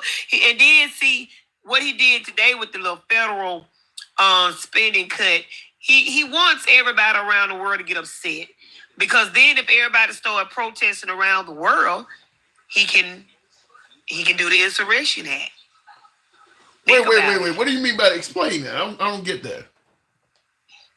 That means that for his protection, he can just declare martial law, and that will put him in a dictatorship. You think he's trying to do all of that? Let me explain. I don't trust Donald Trump no faster than I can see him. He wants to be just like Putin. And I'm telling you, that's the whole goal. That's the whole purpose of everything. He liked the way it looked with those rich people sitting around him at the inauguration, sitting before the people that's actually in Congress. And them folks were sitting right there at the forefront. Yeah, I see a lot. How did that look to you? How did that look to you? You're talking about putting all the oligarchs in front of the actual cabinet members at the Correct. It didn't look right.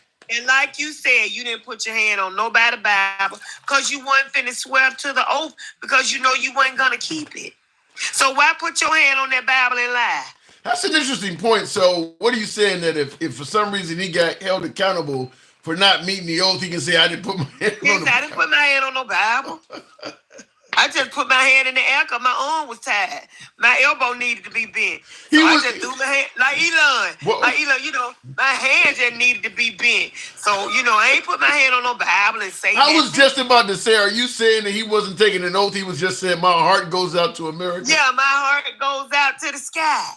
So he just held his arm up. Yeah, but on a serious note, Tim, this is some serious stuff, and we really need to stop taking it lightly. Because I see destruction coming. And I see that some things that are being put in place. He told the people, I don't know what Project 2025 is. What is it? Whole time you filling your administration with people that wrote it. And now you going in Project 2025 with your executive orders. Well, I want to ask you this, because this is one that's really concerning me. Somebody told me this earlier. Before I tell you this, by the way, tap the screen, folks.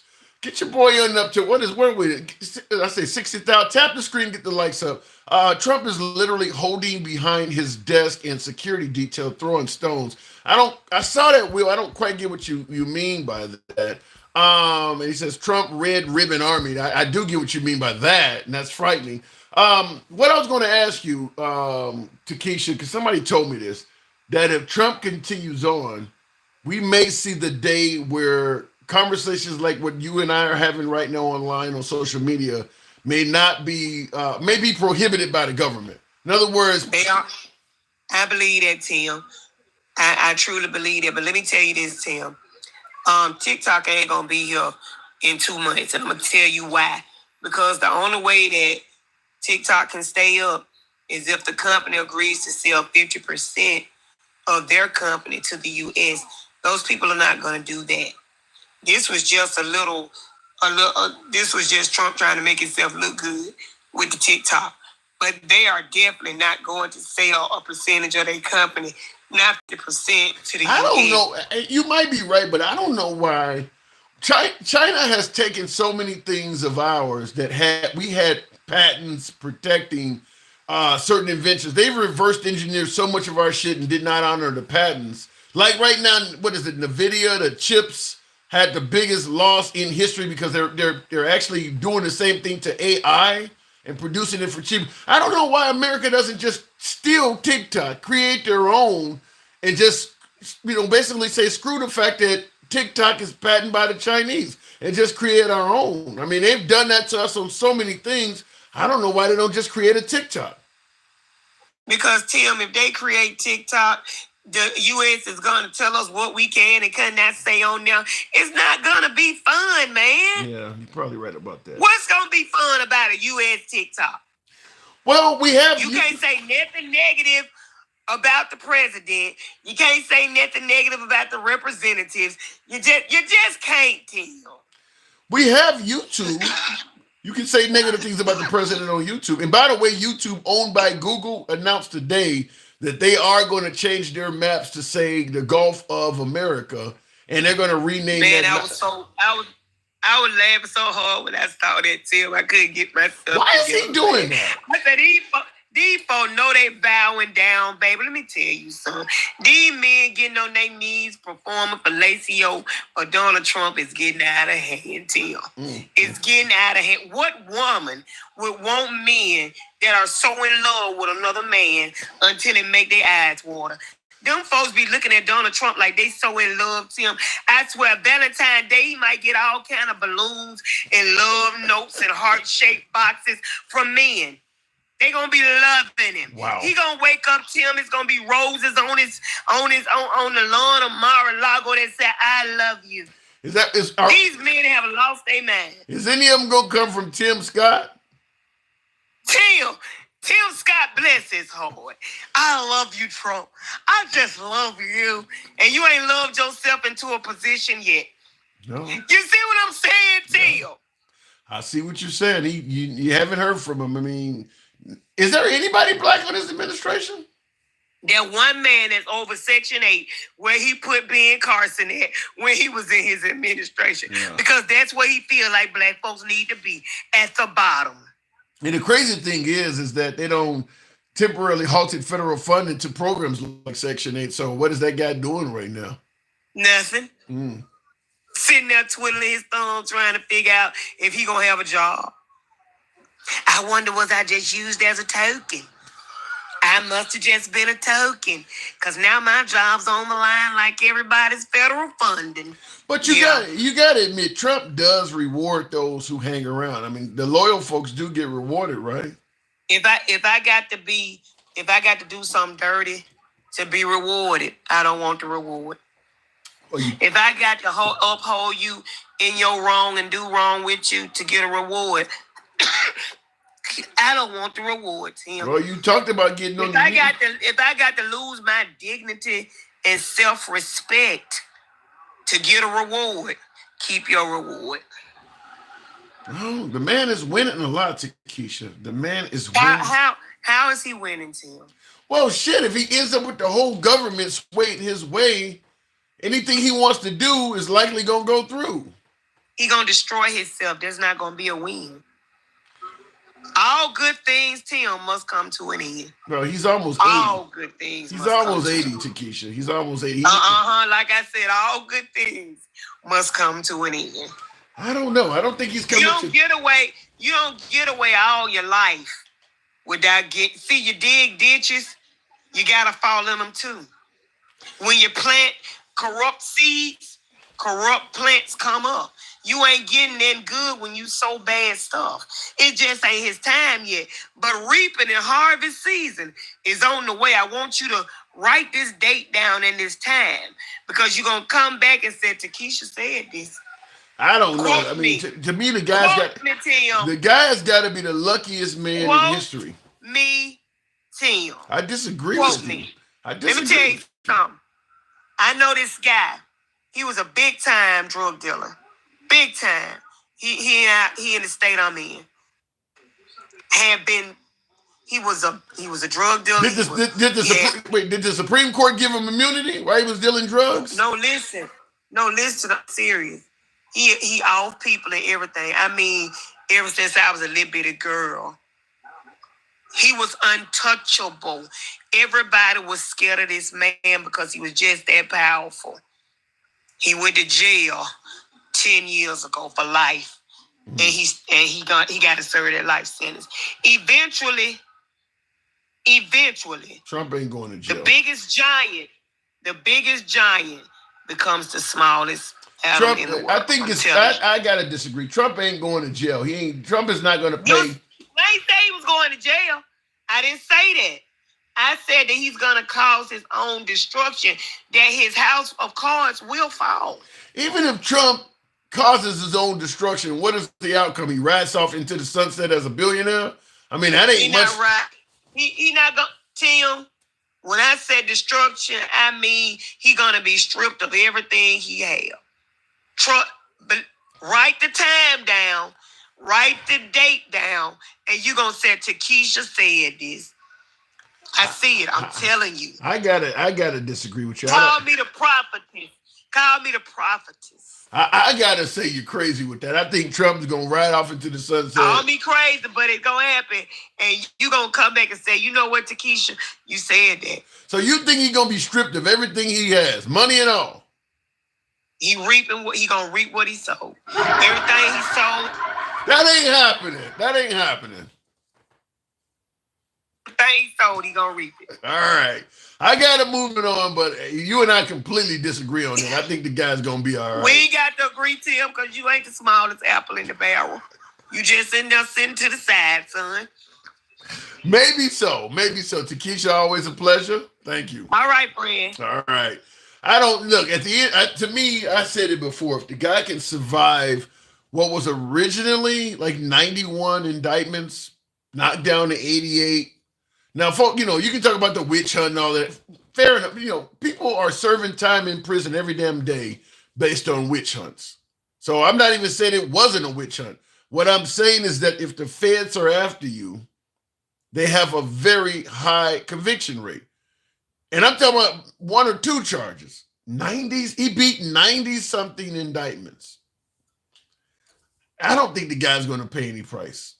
I mean, the worst thing I could see happening to Trump is some dings and dents in his legacy. That's about it. He's going to ride off into the sunset, insanely wealthy.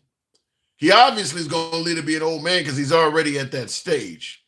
Unless he gets another Pennsylvania earache. That's about the only thing that could happen is he get another Pennsylvania earache.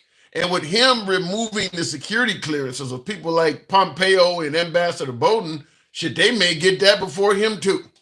I don't see it. I don't see it. People are tired of him, says Downtown Lottie. You think people are tired of Trump? November didn't look that way. I'm sitting here on live while the election's coming in and wins every swing state. To me, it seemed like the people couldn't get enough of him. I don't see where the people are tired of him.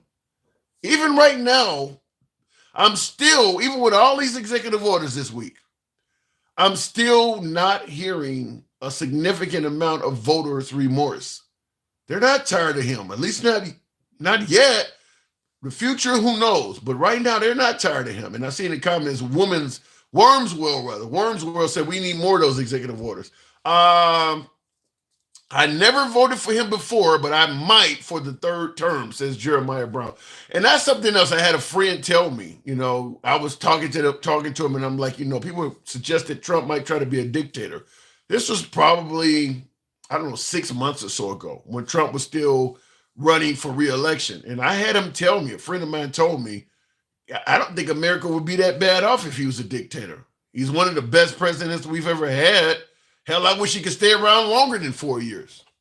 So, Jeremiah, I think what you're saying, I think a lot of MAGA would agree with what Jeremiah said, is that I'd vote for him for a 3rd term, which is why I stated that Tennessee congressman that is trying to, offer a proposal, put forth legislation for Trump to have a 3rd term. I expect some people to sign on to that. I don't think it'll be enough for him to actually get a 3rd term. But I do believe there will be people in Congress and in the Senate that are on some of the Fox Newses and OANs that are saying, yeah, I wouldn't be opposed to it. Or like what my friend said, maybe America wouldn't be that bad off if he had another term. Look what he's done already. Look at all these great things he's done so far. So I can see it happening. We had 13 years of FDR, yeah. If Trump gets it, Obama should run against him. I didn't say it would run like that. Yeah. You think if Obama came back on the scene, you think he could beat Trump? Let's say, for instance, they were both allowed to run again. Obama versus Trump. You think Obama could beat Trump now? I don't know. I want to say yeah, but I do believe that Trump's mudslinging is incredibly effective. I believe it's incredibly effective. I also believe that unlike Obama, who has a huge following, Trump has a following. He has followers that are incredibly devoted. I mean, like, can do no wrong devoted. I won't say all of them are like that, but out of the Trump camp, probably 30% of his followers are those middle of Fifth Avenue type people. I don't think Obama has anybody like that. So I think I would handicap it for Obama. I mean, I think Obama would need a few points, to cover Trump would have to cover the point spread. But I think that it would, I think Trump might have a better chance at beating him because his followers are just so devoted. Maybe we'll move it on. Maybe he could, but the third term bill says if you had consecutive terms, you cannot run. GOP knows Obama. And that could be an interesting point too. Pass a law for Trump to run a third term, but do exactly what Random Rod just said. The law would state that you can run for 2 consecutive terms. Obama has already had 2 consecutive terms, so he would be disqualified. Trump has never had 2 consecutive terms. So that's a way of passing that law. Remember on the previous program, I talked about opening up a portal where one person can pass through and closing the portal so nobody else can get through. That would be one way to do it. Write up the law that says, because we've only had 2 people. I think John Quincy Adams is the other guy that had a split term like Trump. You can only run for a third term if you haven't had 2 consecutive terms. That would throw Obama out of the running. So you could write it in a way that only Trump could get in for a third term and not Obama. And I think that would be the way to do it. Looking in the comments, that's because you are in nothing but Trump spaces, Tim. You're hearing nothing but the grift. I understand MAGA pays the bills. No, I'll tell you something. You ain't MAGA. You're one of my biggest supporters too, Will. Thank you. I'm not in just Trump circles. I used to watch a lot more Fox than I do now.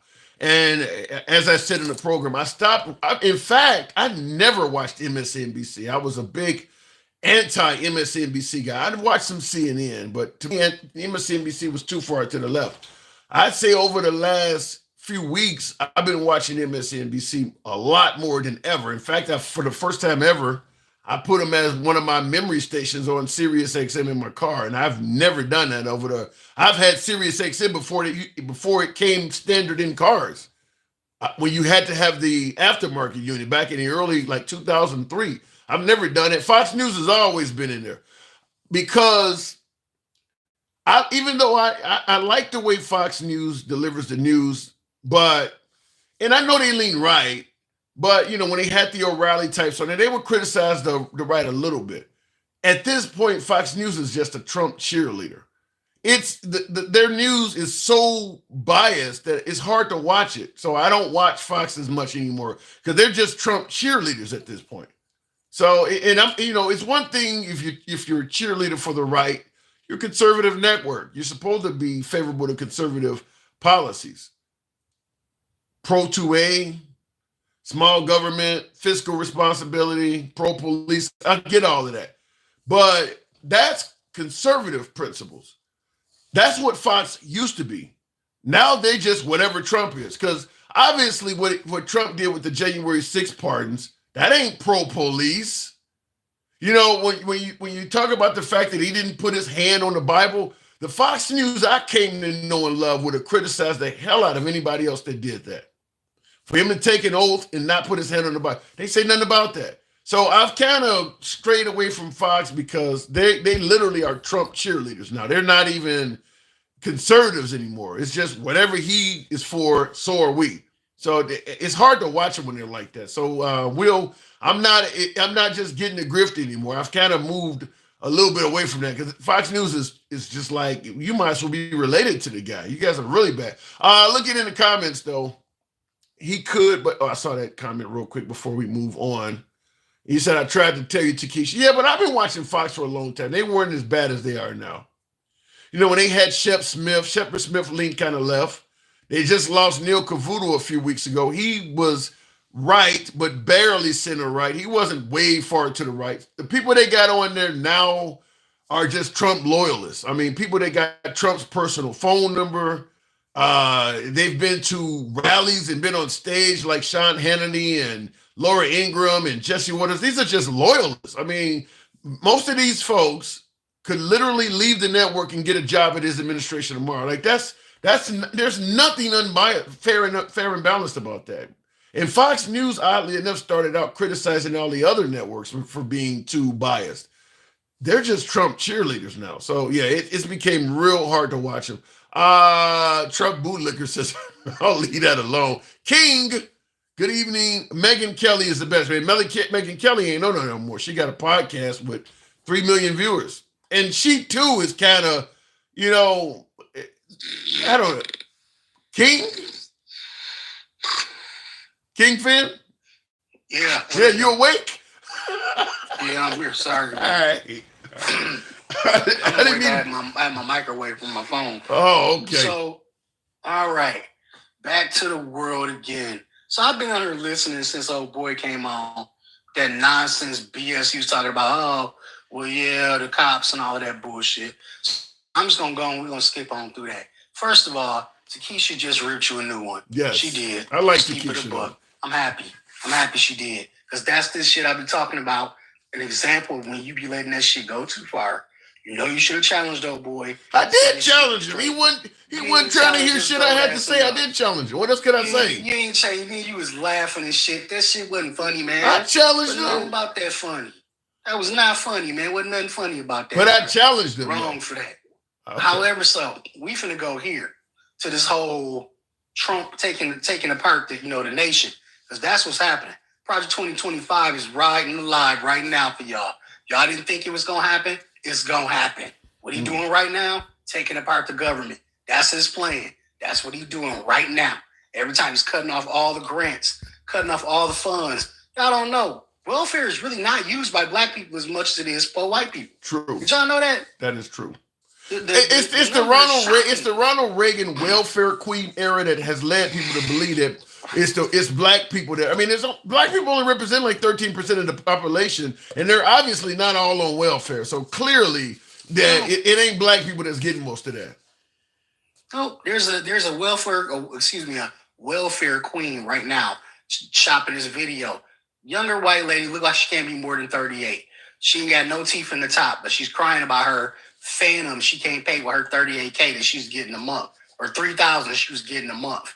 Wow. Welfare. They cut off all her stamps, so she can't feed her 6 kids, and all of this and all that. Man, this shit is ridiculous. Either way, there was something else that I was gonna cut you up about. I can't remember. Damn, it's just tearing me up tonight, huh? Listening. Cause you be on some bullshit. I need to know, what did I do? What did I do? What the hell did I do? Shit, boy.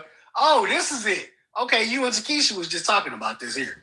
And you be letting that shit slide. I told you what you did. Why I be getting on your ass? You letting that shit slide. That's why I come at you.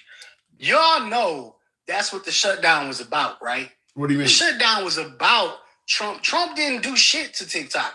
All he did was bully them into selling half of their company to Mark Zuckerberg. The 17 hours that TikTok was down, that was because they switched the servers from Chinese servers to servers in North Wait a Carolina. minute. They haven't officially sold it though.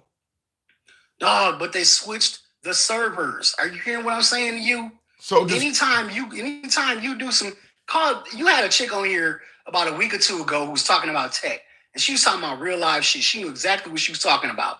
It took them 17 hours to switch all the servers from Xi Jinping over to North Carolina. And that's why it was 17 hours to shut down And, last week. and I'm going to assume you would right acknowledge. back up. I'm going to assume you would acknowledge that Trump should get credit for that, right? Tap the screen, folks. Get the like. So are we giving Trump credit for that? Why would we give him credit for being a bully? I didn't want America to have shit to do with TikTok. Why they gotta have something to do with TikTok? Because everybody thinks it's a threat to national security, King. So fucking what? It's threats to national security in the White House right now. What are you talking about? Your biggest threat to national security is the president. What are you talking about? Because people don't believe serious? that. People don't believe that. I don't care what they believe. Do you want to have a toddler with the button? Are you going to give your 2-year-old son the button, the nuclear football? We just did. We had Trump for 4 years before, and he was responsible then, was he not? No, he wasn't. He had the nuclear football from 2017 to 2021. He didn't do anything crazy. No, he really didn't have nuclear football. The Secret Service came out and said that it was top generals and the top Joint Chiefs that told him he could not have the nuclear football, dog. He did not have it. He did not have a nuclear football 4 years ago. Well, then if one of them said that, then they just admitted they committed a crime. Good. Okay. I don't want my toddler walking around with a nuclear football neither. Oh my God. Why are you saying he's a toddler? I mean, is he not he's a very successful businessman. No, you keep coming with that shit with me, and I keep trying to tell you, dog, if it walk like a duck and it quack like a duck, it's a damn duck. What else can you explain has tantrums all over the news? He's having tantrums, wetting himself, shitting on himself in meetings. Well, you know, MAGA, you're talking about he's shitting on himself in meetings. You know MAGA's going to say the last guy was falling asleep. I don't care. Oh, well, I'd rather fall asleep than shit on myself. One I can wake up from, the other one I got to wipe my ass. What are you talking about? Yeah, but they can see you falling asleep. They can't see you shitting on yourself. But they can smell it, though. Ain't nobody gonna smell that. Ain't nobody gonna say it. He was horrible smelling it. He was farting. No, they didn't have to. Did you see some of them pictures when Trump was in court? He was farting in court. We know that. Farting? No, he wasn't farting. He was shitting on the side. He was okay. So he was that sharting. Diaper was mighty full. He was sharting in diaper court. Was mighty full. Oh my God. Yeah, I. What makes you say he wears? Wait, hold on. Are you? Do you just have derangement syndrome? What makes you say he wears a diaper? How do you know that? You know, and I know damn well what make me say he wear a diaper, dog. You know. Every time you walk up to the stage, they somehow magically block out the front of him, man, the back of him. Ain't no man really built like that, dog. Come on, man. Then if what you're saying next to him, where Melania be at? Do she be on the side of him or standing next? Do she be on the side of him or behind him? Shit, Melania seems like she hearing MC Hammer, can't touch this. She don't see no one to touch her. Exactly. But I will say this: if what you're saying is true, then Trump should get credit because Trump can stand up there and talk to the people for 2 hours. Biden never was as transparent or allowed himself to be interviewed by the people like Trump does. Mm-hmm. I mean, if I was spreading lies, I would continue to talk too. I would never let nobody say nothing neither. Why? Spreading I lies. let you say something. Spreading lies like saying you don't have dementia and there's nothing wrong with your mental health. Mm-hmm. Yeah. What's wrong with his mental health? What's wrong with Trump's mental health? I'm gonna go here because since we're into exactly what you was talking about earlier, the what ifism. What is wrong with Are you telling me Trump has a mental health issue? Hell yeah, Trump got a mental health issue. Like what? Give him about. I'll give him about 2 or 3 weeks. You'll start seeing it. You'll start seeing it in 2 or 3 weeks. Mm-hmm. I think you just beating up on Trump. You think for one damn second that they was talking about Biden, all of that bad, and Biden's so horrible. Oh my God, he's so old, he forgets everything. He falls asleep. And Trump is older than Biden, and you think that's Trump is not older than Biden. Man? Trump is not older than Biden. Yeah. Okay, well, hell, if they the same damn age, hey, he close. Same damn thing to me. Trump is about 2 or 3 years younger than Biden. Is he? Yeah. Alexa, how old is it? They say black don't crack. What? They say black don't crack. Damn. Alexa, how old is? Oh yeah, hold on. How old is Donald Trump? Donald Trump is 78. Okay. He was born on June. So he's 78. Alexa, stop. Alexa, how old is Joe Biden? Joe Biden is 82. 82. 78 and 82. Okay. Alexa, stop. Okay, so what we got? 4 years. Okay. It's actually three. It's actually 3 years and some change. It ain't 4, but it's about 3 years and We'll some give him change. 4. Let's give him 4. That way we're fair to MAGA. Let's do that. Let's give him 4. That way we're fair to MAGA. All right. Because if we don't give him 4, MAGA gonna be in their feelings and they're gonna cry about that shit. But does it not look like they're about 10? But does it not look like they're about 10 years apart when it comes to stamina? Yeah, Biden looked like he'd been doing it for 10 years longer. Yeah, he looks older than Trump. Yeah, he does. Yeah. Mentally Still couldn't too. do that shit. Mentally too. Mentally. Yeah. I don't think so, man. I mean, I'll put it to you like this. Y'all can talk all that shit about Biden if y'all want to, with the whole stammering and all of that shit. If Biden had a stammer his whole life and still came out, he's still talking better than Trump, dog. He's still talking better than Trump. I would still give him on speeches and shit. I'd still give him better. Did you And not? He ain't Did gotta you walk not? around using his hands. Did you not He ain't gotta see? use his hands to distract you. Yeah, but you make it sound like you didn't see the June 27 debate where he started talking about shit that he wasn't even asked. Yep, you're right. Did you see any of Trump's rallies where he goes on for hours and hours, and then makes some weird illegible sound, and then says basically nothing? I haven't seen that. I mean, because I've seen those. I'm just saying that we're gonna go tit for tat. All right. We got to keep the shit honest. They both old men. Okay, I'll give you that. I mean, Trump ain't perfect. They both old men. It just so happens to be that Trump is the toddler and Biden was the actual president. Yeah, but the American people wanted Trump. And I pray for us because I'm telling you now, dog. You think this is going to be? What are your biggest fears? Like, give me at least 2 of your biggest fears. You say pray for us.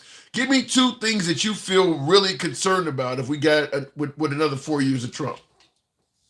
Well, since he already stopped all the process of the civil liberties and the civil rights groups or the civil rights, yeah, arm or campaign, I fear that my son is going to be stopped at 13 years old, suspected to be doing something when he's only 13 years old, probably walking home from school and get hurt or get beat up or slapped around by a police officer because he's 6 feet fucking tall at 13 years old. He's not no small dude. I can't argue. Yeah, I can't argue with that. I do. My think second biggest fear. Yeah. Second biggest fear is that all of this shit that Canada is actually saying is actually going to start happening. They're going to start shutting down all of the megawatts they send over here. They're going to stop being the biggest exporter of all of our goods. That shit's going to happen, and we're going to lose all our money, and then our economy is going to drown. And seeing for the fact that he's not doing anything to help the economy, all he's doing is cutting off tax breaks for all his billionaire friends and shutting down the government piece by piece by piece. We're going to fall into a dystopian fucking movie future. So your belief is that Trump is not going to rescue the economy; he's going to destroy it. Hell yeah, you're going to destroy it. Well, we'll see. What is he doing to help it? Show me the first thing. Because remember before he got in, he said the first day I'm gonna help the economy. I'm gonna bring down groceries. I'm gonna bring down that gas. It's day 8. I'm still looking at $3 at the pump. My eggs are still $5-6. That is a fact. I'm waiting. What day is it again? It's day 8. Day 8. Oh, okay. All right. Just wondering. All right. Appreciate it, King. I got to move it on, man. You're scaring the shit out of me, but thank you. Appreciate it. All right, moving on with the comments. And I see a lot of you folks actually agree with what my last caller was saying. Some of that's scary. Some of that is frightening if true. Like I said, we can hope that it's wrong, but regardless, it's some scary shit. Moving on with the show though. Barrel of oil price down $5. Has anybody seen the price of gas at the pump come down under Trump yet though? In fact, have you seen the price of anything come down under Trump yet? It's only day 8. I get it, but he talked about day 1. I think a lot of folks did not expect him to be Superman, even though he ran on being Superman. So I guess we have to get a guy 2-3 months or so, or whatever the case may be, just for benefit of the doubt.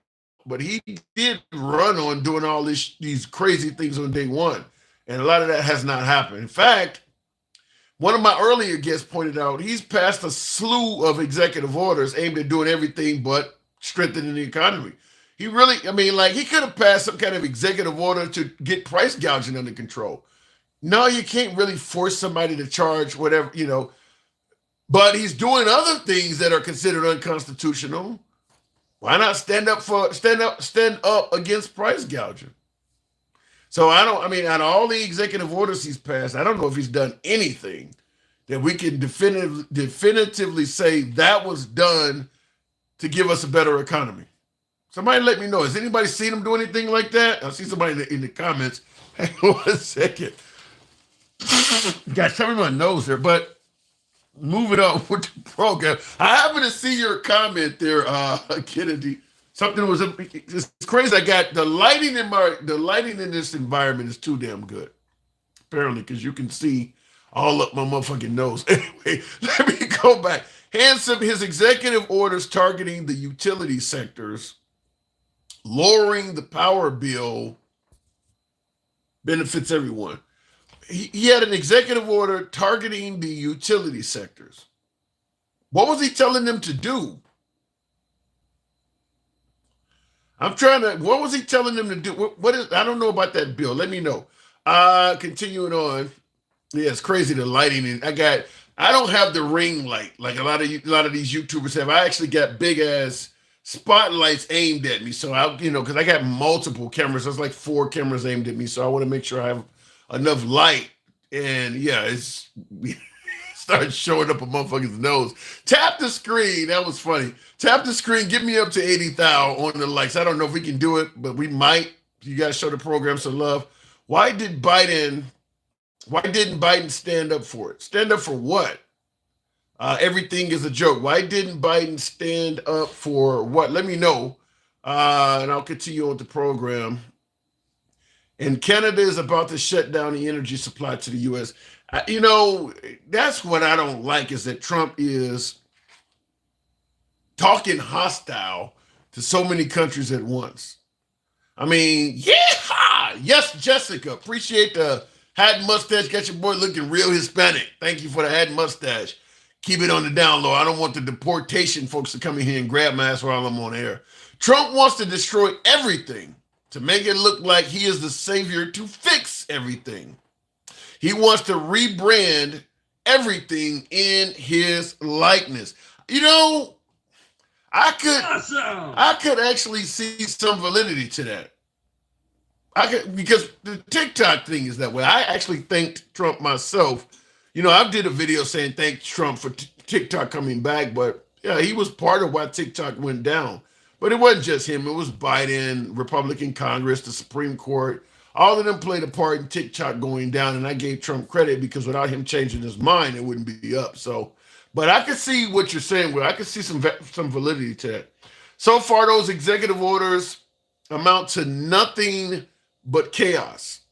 So far, that is true. So far, continuing on with the program, Arsha Fine. Good evening. Welcome to the show.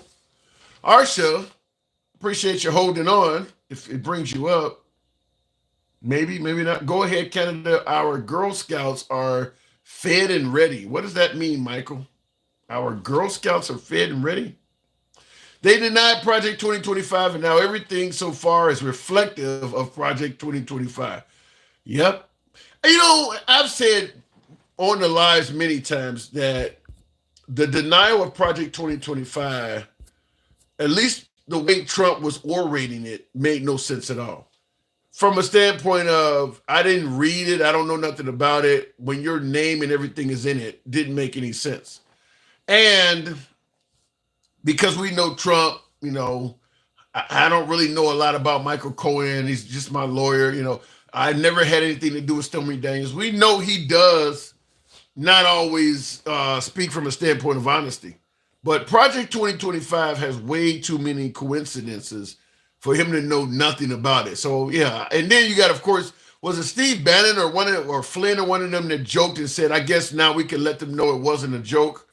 Yeah, Project 2025 is real, if you ask me. I really believe it's real. I don't believe that is some kind of make-believe. I just think it's so draconian, so harsh that they'll never admit it. Even if it's forming right in your face, they'll never admit it. I mean, it's kind of like Optimus Prime comes up as a truck and doesn't admit he's a transformer until you're looking up at a robot. I mean, the whole time I'm not a robot. I do believe it is certainly. I certainly believe it's there. Based on what I've seen, I believe it's far more valid than not. NAFTA, now the USMCA, but it's really still NAFTA. Yeah, and well, you know how I feel on that. I'm not a fan of getting out of so many agreements we made just because I don't like the fact that Trump has made our word look like it's not valid. I see your comment, Ty, says, sounds like the new world order. You're not the first I've heard say that. You're not the first I've heard say that, but I'm just not a fan of breaking promises the way we do. Now, I know America was founded on that, you know, what we did with the Native Americans, the reason we have the term Indian giver. So we're known for doing that, but I don't like getting out of agreements that we've signed on the dotted line simply because we got a new president that doesn't like the agreement that the old guy made. Why would you make any agreements going forward if the current president just showed you the next guy we get in there might just break it? Then why would I make a deal with you, sir? That's what I would tell him.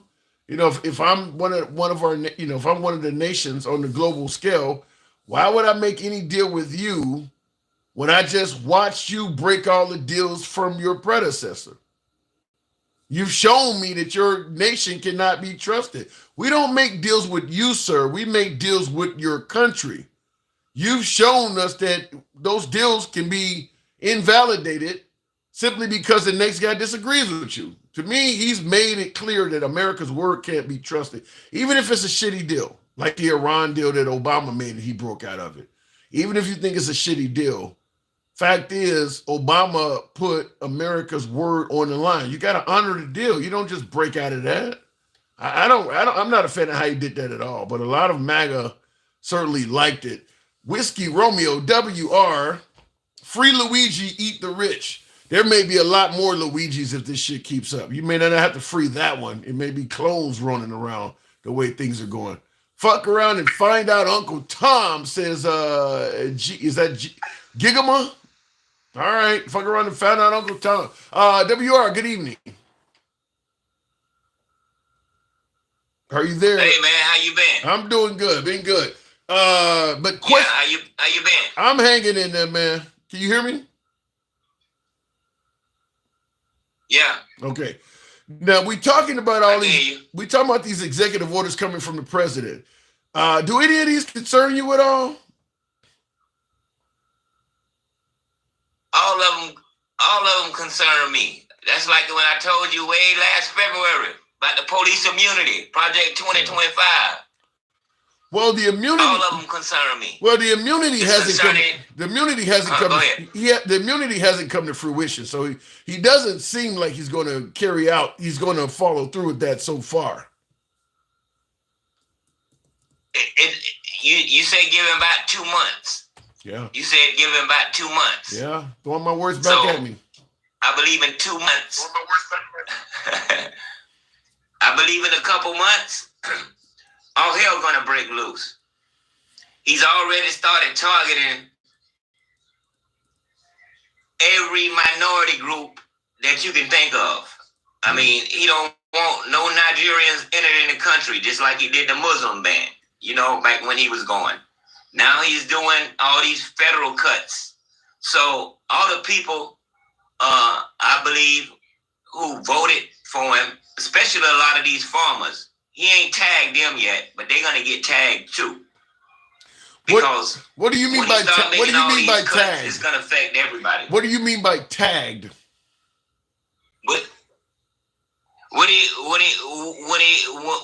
he start enforcing regulations and start denying them all that federal funding and all that help they've been getting with them farms. So all this coming down the line. Yeah, but he set up and he he ran on Project 2025, but he denied it. But everything he said he was doing, people didn't listen to. If you would have went and read Project 2025, you would have said, oh, that's in there. Oh, that's in there. That's why he took it down so quick. But let me ask it to you this way, because Michael in the comments has somewhat of a disagreement. He says Trump is simply bringing the federal government back into the chains of the Constitution. So he's saying that Trump is not going out, not going out of pocket. He's just simply trying to rein in the federal government. How do you respond to people that have that mindset?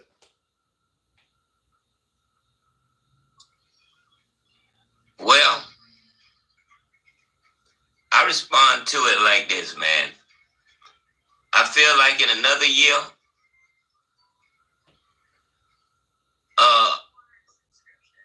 it won't be no federal government. Everything gonna be ran just like he's trying to do it now, with all his what you call them, his loyalties. Yeah. You got Elon Musk screaming, talking about not taking the FDIC off the banks. So when that happened, wow, he already did that. When that happens, he don't want the banks to be secure no more for FDIC. Wow. So I mean, you got two people running the White House. Why would he not You got want two that? people running the White House. Well, because when he break you, I mean, I think it's an attempt to break the whole country and let the billionaires run the country. That's just my opinion. I could be wrong, but the way I see it and the way everything looking, it's more looking like I want to say monarchy, but it's pure dictatorship, man. I mean, you got to look at it. You actually got to look at what he's doing. He's turning all our allies against us. America, we probably won't never stand alone. We might have a few friends, but our security ain't gonna be like it's supposed to be. I mean, when you start taking, put Hegseth in the general's place and let him run the Department of Defense and stuff like that, and all he ran was a microphone, we got a problem. You said all he ran was a microphone. I mean, wasn't he a majorist? He had a little rank, didn't he? I mean, very low, but he did have a rank, didn't he? I think he was in the military. I ain't sure. Yeah, he was in the military. 100%, He was in the military. He was. I know that. Yeah. He was in there. Then you got this guy with all these supremacist tattoos back in during COVID, when the FBI came out and said all the institutions, the Army and all these little other institutions flooded with white supremacists. I mean, they gave a report on it. Yeah, but they did a report on it. Yeah, we did a show on Pete Hegseth's tattoos, though. I think there is some plausible deniability to his tattoos, though. We talked about them on one of my shows about a week or two ago. So, I want to ask you a question, man. Sure. That man called you a Marxist yesterday, man. Look, I run a political show. People call me everything. I got a guy on here right now that's calling me an Uncle Tom, man. People call me every damn thing. That's why I'm okay with free speech. I'm okay with free speech, and unfortunately, it invites fools to come on the program. I don't ban them as long as they don't get ridiculous with it. Say what you want. I mean, I get called every damn thing, man. Right. And I like how you handle that. You just let him talk, and you talk back to him, But people gonna go out there and always put you in another category when you got your focus on the right thing. Yeah. If you on the right thing, somebody else. Yeah, in politics, if you don't agree with the person you're talking to, they generally have something negative to say about you. I mean, whether it's on the left or the right. I mean, if you don't agree with what they're saying, they usually they don't view you in high regard.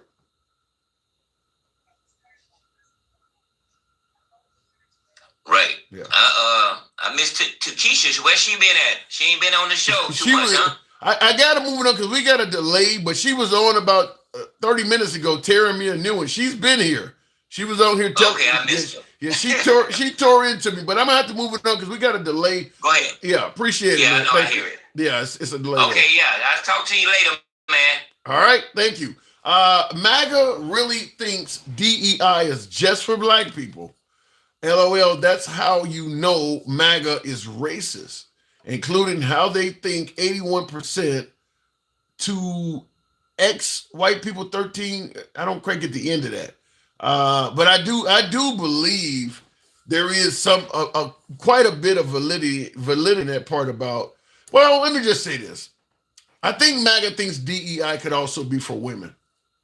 But most of the time when you hear somebody is a DEI hire, they are referring to somebody that's black. By far, it's usually somebody that's black. So DEI equals black people. That does seem to be the thought process for a lot of people on the right. But being a woman, like I said, could also be, you'll never hear DEI used in conjunction with a white male. So they do have a mindset on who it could be. But then you says DEI is just for black people. You say, oh, that's how you know MAGA is racist, including how they think 81% to X white people, 13%, 50%. I don't quite get the end of that. I think you're talking to some degree about, is it that retweet that Trump tweeted out that 81% of white homicide victims were killed by black people, which in my opinion, that was a racist retweet coming from Trump. I've played it on the program many times. I've often used it when folks say that Trump has never said anything or never did anything that's racist. I play that tweet with him and Bill O'Reilly because to me, that was bad. That was real bad. And in fact, Bill O'Reilly told him, you're just handing yourself on a platter for people to say you're racist. Even Bill O'Reilly, who told him, I've never seen anything racist out of you. Bill O'Reilly said that. I've never seen anything racist out of you. But he said, this right here is literally serving yourself up on a platter for people to say you're racist. Because it was that bad. I've played it many times on the program. I think most of you folks have seen it. You're just butthurt. Sterlo. What is it? You just butthurt. I'm just telling you what's going on. I don't know how that's being butthurt, but the Lincoln Project is an American political action committee funded in December 2019 by moderate conservatives and they don't like Trump at all, the Lincoln Project. They do not like him at all. The White House is going to be whiter. I do tend to think that's true. Is that Gigamon, whatever? Gigamon's the one that's been calling me a Uncle Tom or Uncle Ruckus, Uncle Tom, sellout. You know the names you get. Let me clear something up because he's talking about he or she. I don't know if that's I'm assuming Gigamon. I'm assuming that may be female. If I'm not, if I'm wrong, I stand corrected. But it's talking about the MAGA hat in the background. I've pointed this out many times, is that when I'm called an Uncle Ruckus or an Uncle Tom, oftentimes the person saying that hasn't listened to the program at all. They see a black person, a MAGA hat, and they start making their opinions and assertions from there. If you listen to the program, you would know that's not accurate. But I'll go ahead and give this spiel. I've said it many times. I strongly believe that Republicans, conservatives, and particularly MAGA do not get a fair shake in the media. I know because since I started talking to MAGA, I often get blocked, banned, and censored my damn self. I do believe they get treated more harshly in the media in terms of free speech. So the reason you will always see a MAGA hat on my shows, even though I lean left, after all, the name of the program is The Handsome Liberal, but you'll always see a MAGA hat is because I want to let the viewers know we are always MAGA friendly here. Doesn't matter what side of the political aisle you lean on. Being MAGA does not get you disqualified from speaking here. That's why you see the hat. I say it all the time, every program, we are MAGA friendly. We do not block, ban, or censor anyone for their commentary.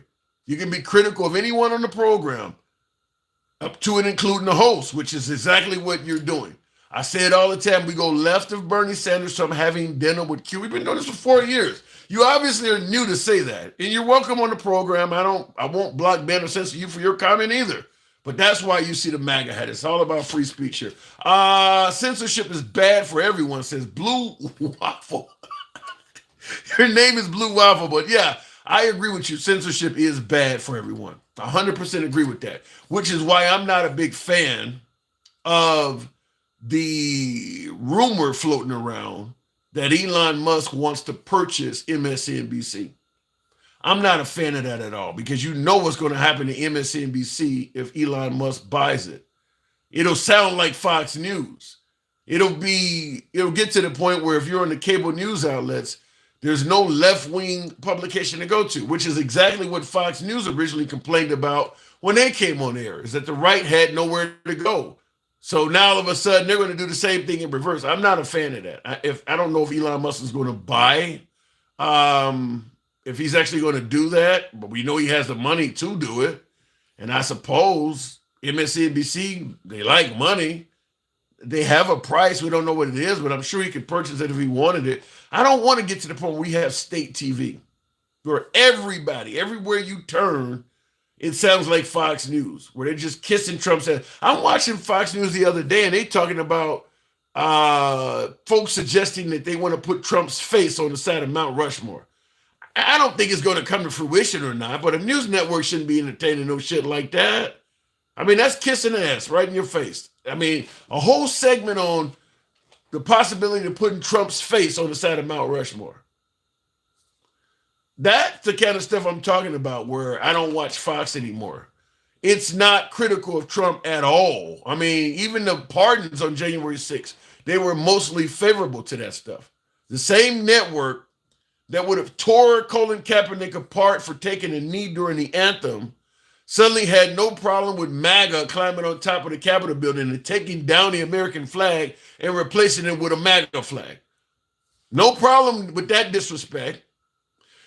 Taking a knee during the anthem is disrespect to the anthem.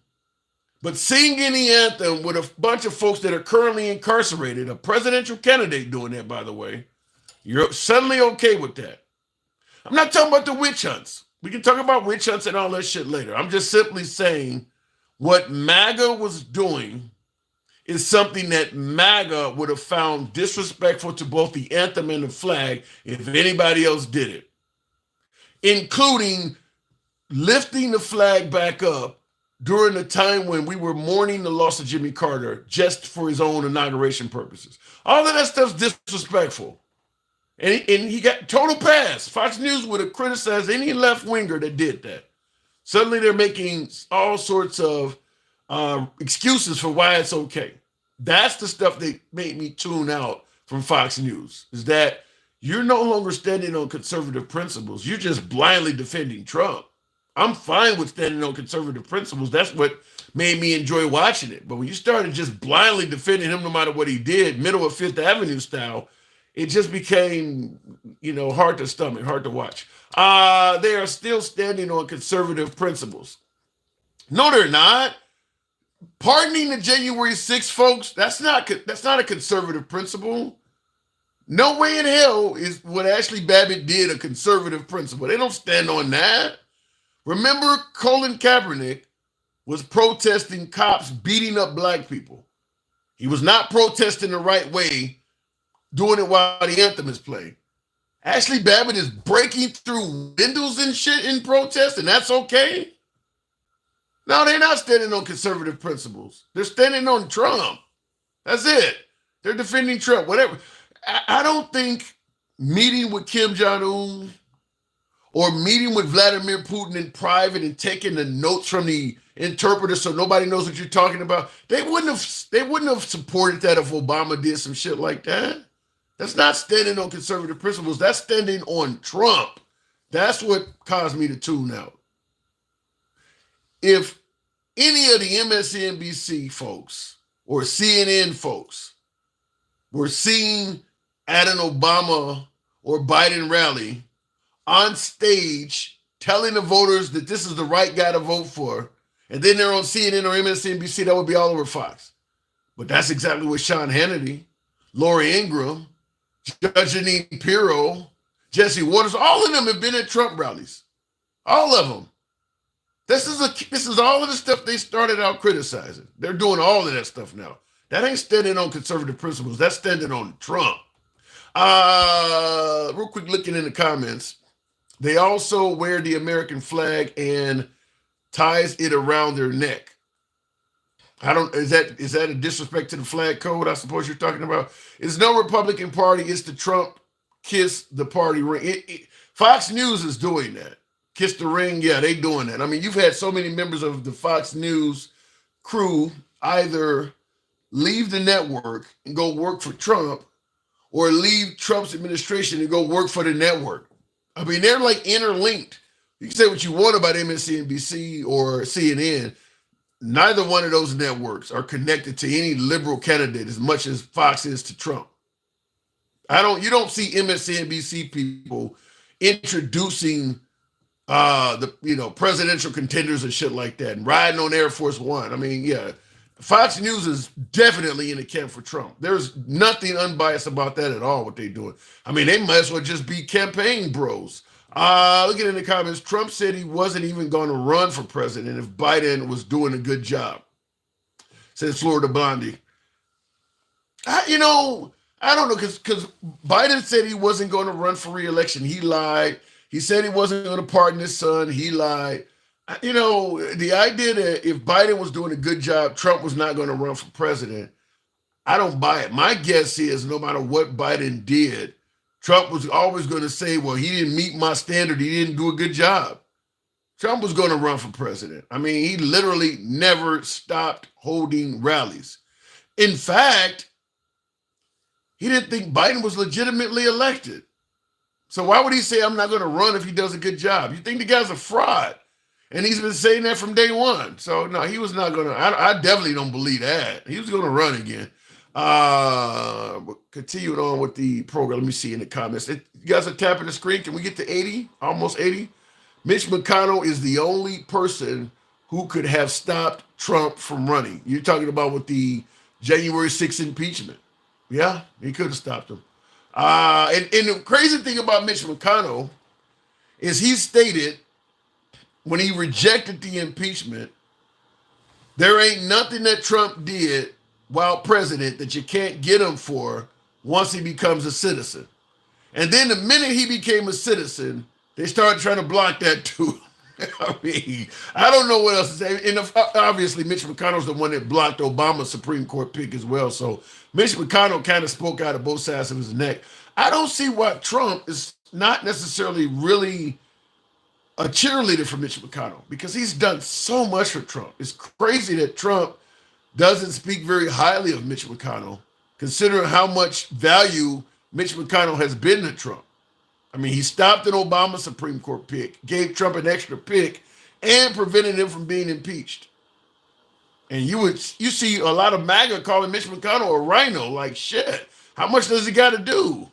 The rich people don't think you're special. They view us all as cattle, says Ron. Well, they do view us as labor. So I can see the similarities of what you're saying. Never heard this name before. Sounds like a creative player in Madden name. I don't know what you mean by that, Sean Hassan. All nations were born with borders. The line you don't cross without permission. I already know what you want to say, that all nations were born with borders, a line you don't cross without permission. To me, America makes a terrible messenger for that. Even though that's true. Real Life in the comments. Real Life says all nations were born with borders, the line you don't cross without permission. America was founded violating exactly what you just said. America just doesn't make a good messenger for a statement like that. We founded this nation by violating the very principles you're saying we should stand on. Just think about what you're saying. All right, looking in the comments, that's what we literally did exactly. Everything we say the immigrants will do. Rapists and murderers. They're going to bring in diseases. They're going to steal shit. They're going to be robbing. taking up resources, everything we accused them of, we did that when we came here. Rapists and murderers, taking resources, spreading disease. I mean, we did all of that stuff. That's how we founded this country, which is why I always say smallpox is, yeah, you're right, smallpox is the actual disease. That's why I always say we're anti-immigrant, because we operate on a takes one to know one basis. We know what a group of immigrants can do to a country because we did it. I always say a thief don't trust no damn body, because a thief knows what they would do if they had the opportunity. So they don't leave shit out where you can steal it. A thief don't trust nobody. We have a takes one to know one. We're not very welcoming to immigrants because we know what we did when somebody welcomed us in. And I'm not just talking about Hispanics. We were not very welcoming to the Irish, the Italians, the Polish. We didn't even let Jews in after the Holocaust. We have never been very welcoming to immigrants. Right now, you got Afghanis that helped us out during that war, snitched on their own people.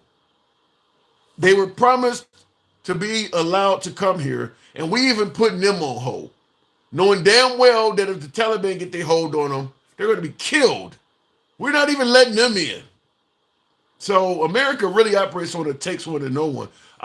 If the civil rights movement is so good, how come you have more poverty in the ghetto? Did you really ask that real life? Now, you're saying if the civil rights movement is so great, how come you have more poverty in the ghetto? Well, first of all, I would let you know that before the civil rights movement, that's the only place blacks lived, is in the ghetto. That's it. The entire existence was all ghetto. If you were to put the civil rights movement on a graph, let's say you started the country out in 1776, and from 1776 you go all the way over to 2025, where we are now. You wouldn't even, just imagine this as a graph. Just imagine this line here. I darkened it in so you can see it. Just imagine that line as a graph. The high end is 2025. The low end is 1776. This is the progress of African Americans. You don't even need to fill in what years are going on here. You would know where the Civil Rights Act took place. So when you say the Civil Rights, I mean, you would know something happened right up in this area where all of a sudden the progress of blacks started skyrocketing. You don't even need to put the years on the map. So when you ask if the civil rights group, civil rights movement was so great for black, it was fantastic for African Americans. Millionaires are in, before the civil rights era, there was no millionaires in the black community.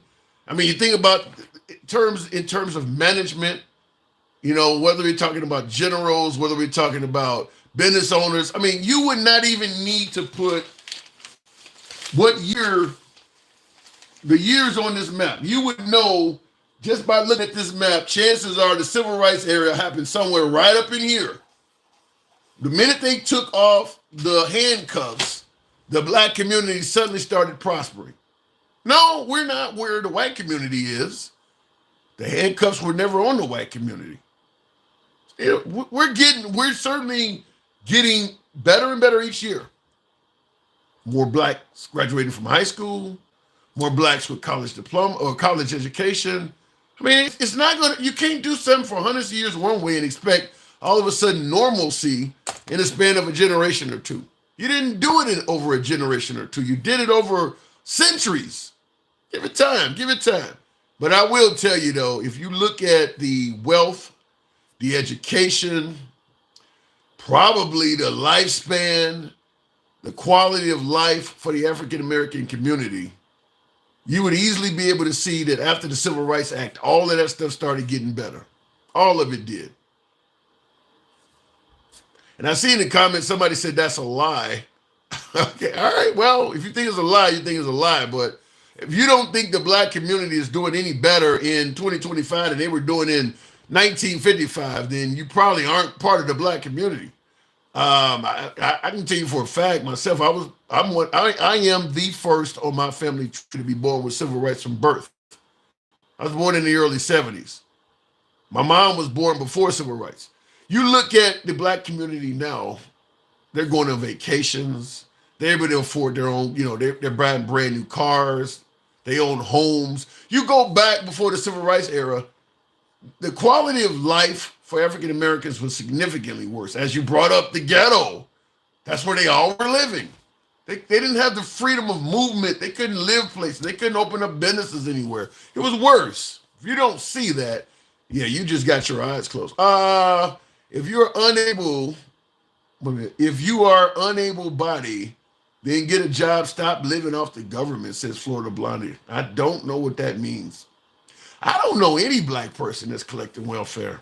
To me, that's kind of the racism part of it, is the assumption that blacks are just lazy and they all live. You know, the crazy thing is, the group of people that were brought to America and forced to work hard for not a cent at all is the group everybody's calling lazy. Not the group that forced everybody to come over here and do their work for free so that they could sit in the house. That's not the lazy group.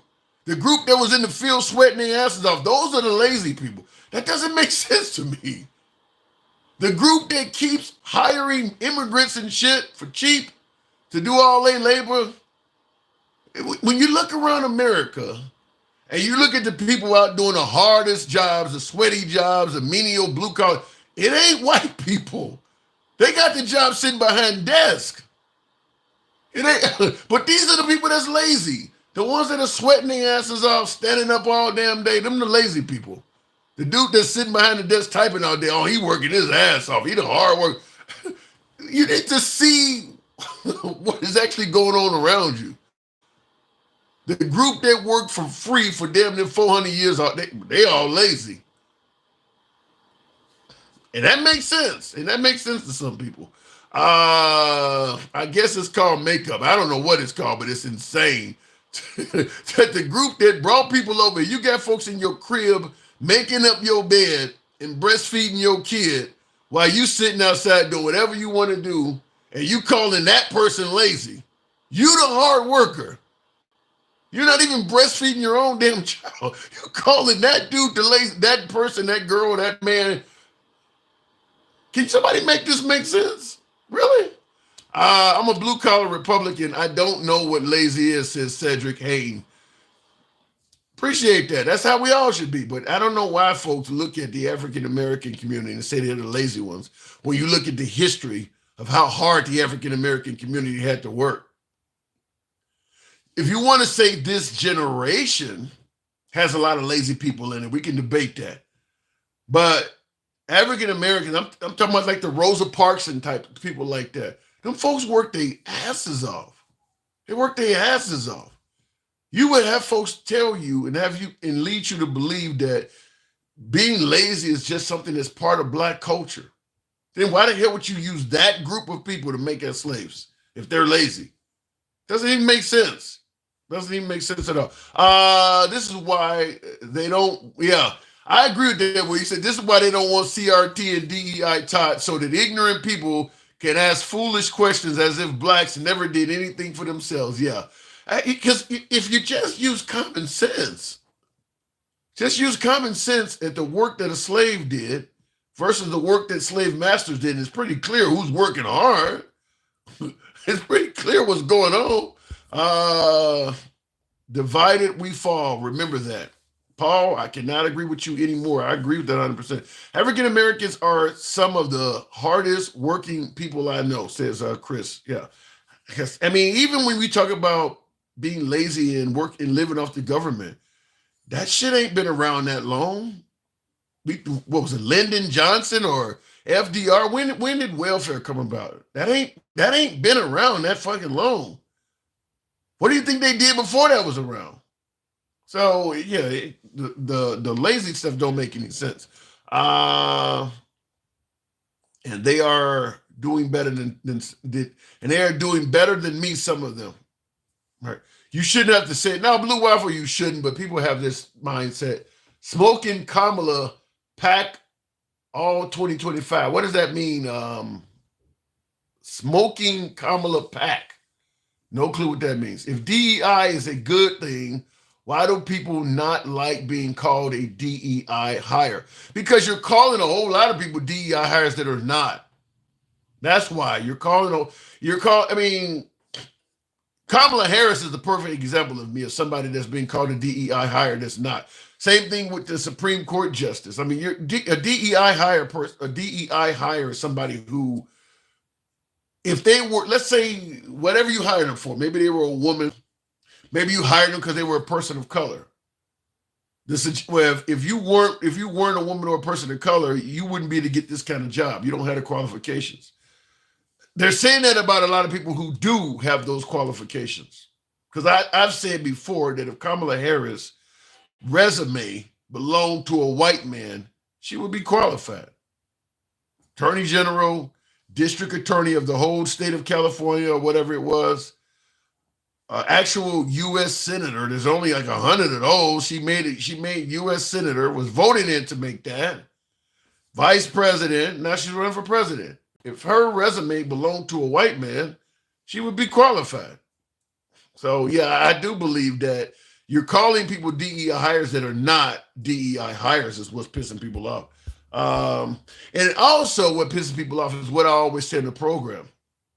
We never called white males DEI hires, even though they absolutely were getting positions simply because they were white males for most of America's history. You could barely even get a bank loan if you were a woman or a person of color throughout American history. Only white males could get that. White males were DEI everything all over the place. They were getting gigs, getting positions. Even President Trump.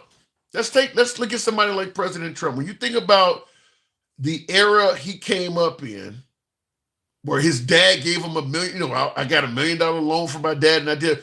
If you had a loaned Obama, let's say Obama was Trump's age. Let's take somebody like Morgan Freeman, who's older, actor Morgan Freeman.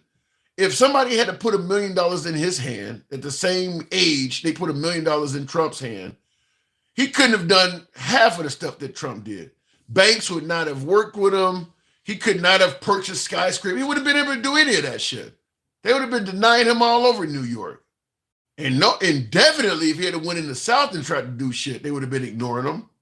Trump has international business that would have probably been denied to Morgan Freeman, a young Morgan Freeman in the 50s and 60s or whatever when Trump was doing. He wouldn't have got any of that. So Trump himself is the beneficiary of DEI because it was only available to people that look like him. So all of a sudden now, people of color, females are able to get a little bit of an edge, and it's all of a sudden wrong. What do you think we've been doing the whole time? Why do you think DEI became the rule of the land? They didn't just make that up for no reason at all. Same thing with affirmative action. Why do you think they came up with that? Because DEI was going to white dudes. You guys got me working overtime here. They want to cut knowledge and history off so they can continue with their racist bullshit.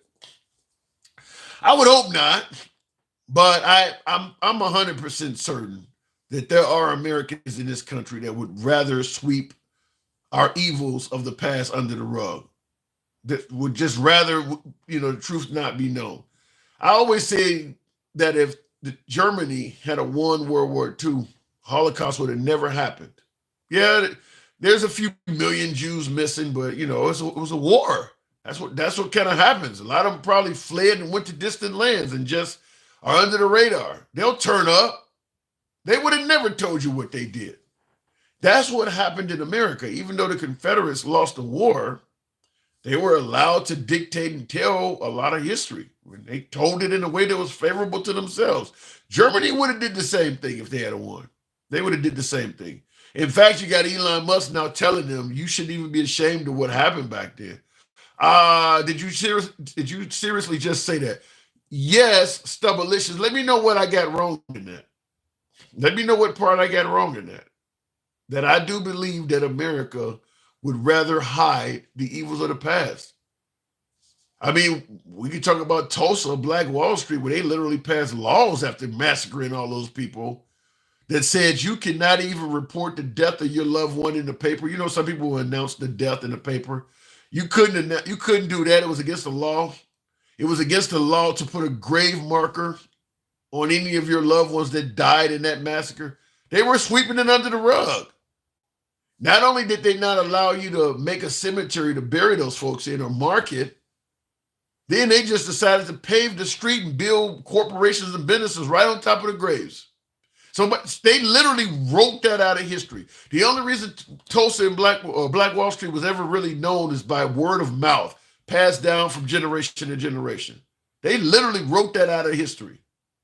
They tried their best to literally write that out of history. I would submit to you this. There's probably mass graves all over this country we don't know about. I doubt if what they did in regards to Black Wall Street, I doubt if that's the only time that happened. You've heard of Trail of Tears with the Native Americans? They didn't mark those. When they made them walk all the way from Georgia to Oklahoma, they weren't marking graves along the way. There's Native Americans that are buried they were basically killed too. There's mass graves all over the place in this country. So yeah, I definitely think that if you allow the bad guys to write history, they're not going to tell that they were bad guys. They're going to make it sound like they were justified. How many people are already around here telling you that the Civil War was not about slavery and the Confederate flag is about pride and heritage? That's rewriting history. They make it sound like the Confederates were good people, just did not like being wrongfully taxed. They didn't mean any harm, like the Dukes of Hazzard song says. Just the good old boys, never meaning no harm. That's what they would write it out to be. Looking at the comments before we move it on. Rudolph Collins, I think that says. Good evening, Rudolph. Trump is a damn joke, says Bandito. He's our president, though. He is our president. Rudolph, good evening. Rudolph, are you there? Okay, apparently he is not. Real quick before I move on here.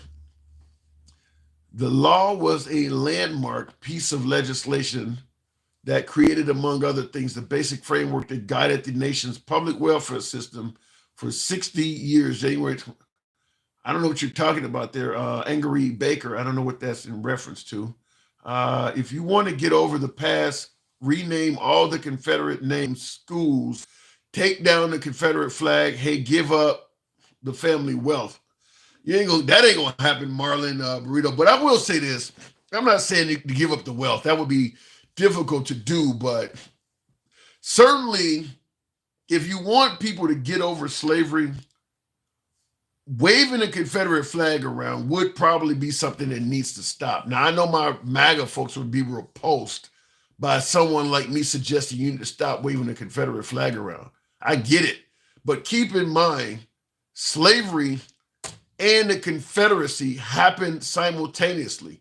So if you want to wave around the Confederate flag and say, I have a right to do that, but the people that were being oppressed by that same group, they need to shut up about their history, that almost seems impressive in itself. These events are happening at the same time. Slavery and Confederacy were happening at the exact same time. So it's like we're telling the Confederates, you can talk about your ancestors. We just don't want to hear about the Negroes. We don't want to hear what they got to say. The events are happening at the same time. I mean, if you're celebrating your ancestry by waving around the Confederate flag, you're likely going to remind me of mine. Mine is not very pleasant. So you can't tell me to shut up while you're celebrating. They're happening. These events are not hundreds of years apart. They literally are happening simultaneously. How do you get to celebrate your pride and heritage, but you're repulsed by hearing about mine? When your heritage did it, I don't understand that. So I do agree that if you want to get past slavery, the first thing you need to do is probably put the Confederate flag on the shelf. And I still have no idea what the hell the South will rise again means. But I'm sure it's not friendly. I'm sure it's not a friendly phrase. You're talking Black History, Tim. I'm talking too fucking late. That's what I'm doing. Because they think they're better than us. But the joke's on them. We will prevail. I don't know about the prevailing part, but there's no denying that if you want to talk, if you believe you should be able to talk about your ancestry, but the other side can't, yeah, there has to be some supremacy in that. There has to be something about you to make you think you're better. You want people to get over slavery, you got to stop talking about everything from that period. Like, for instance, Trump is going to rename, I think, one of the military bases back to the name of the Confederacy. Well, chances are people going to bring up all of the negative stuff that was happening for the person you name it after. People going to bring up what that person was doing. You're not getting over slavery by doing that. I mean, do we just walk around and pretend like General Lee and Stonewall Jackson and Sam Houston, these are just all great people fighting for a great cause? That's not true. That's not true. And that's what some folks want us to believe. Blue Waffle says, stop playing the victim. I don't know what that means anymore. Because I didn't see anybody saying that in regards to Ashley Babbitt. I don't know what it means. I mean, can you only play victim if you're a person of color? I'm curious. Tell is about it before you say bullshit. I don't Blue Wall the grammar there. I can't rewrite it because I don't understand what you're trying to say. Do they not know the South parts of countries are always the poorer parts? In America, it definitely is. Some people think they're better because their skin is lighter or lighter skin tone. Okay, I'll leave that alone. Blue Waffle, no, you just doing it. You know, Blue Waffle, I don't know what you're talking about. If you explain it, if I'm wrong, I'll concede, but I don't know what you're getting at there. Your wording of that is hard to make out. Now you can be trans and be a victim and overweight. All right, it's getting late. Anyway, folks, it might be that time. I appreciate you folks tuning in. 90. You guys tap the screen. Thank you very much for that. Do you know what a carpetbagger is? And the last time that word was used. I've heard the term. I don't know what it means though. Somebody would have to let me know. I don't know what the term means. I've heard the term carpetbagger. Inauguration on January 20th is MLK and Trump pardon the January 6 rioters. So disrespectful to MLK. I don't think Trump cared about MLK in regards to that. Exactly. I'm biracial, half black, Hispanic. I'm very disappointed with Trump's racist actions, says Bandito. Let's see what happens. Let's see what happens. Confederate flag is bullshit, says Mojo. A lot of people love that Confederate flag. A lot of people love it.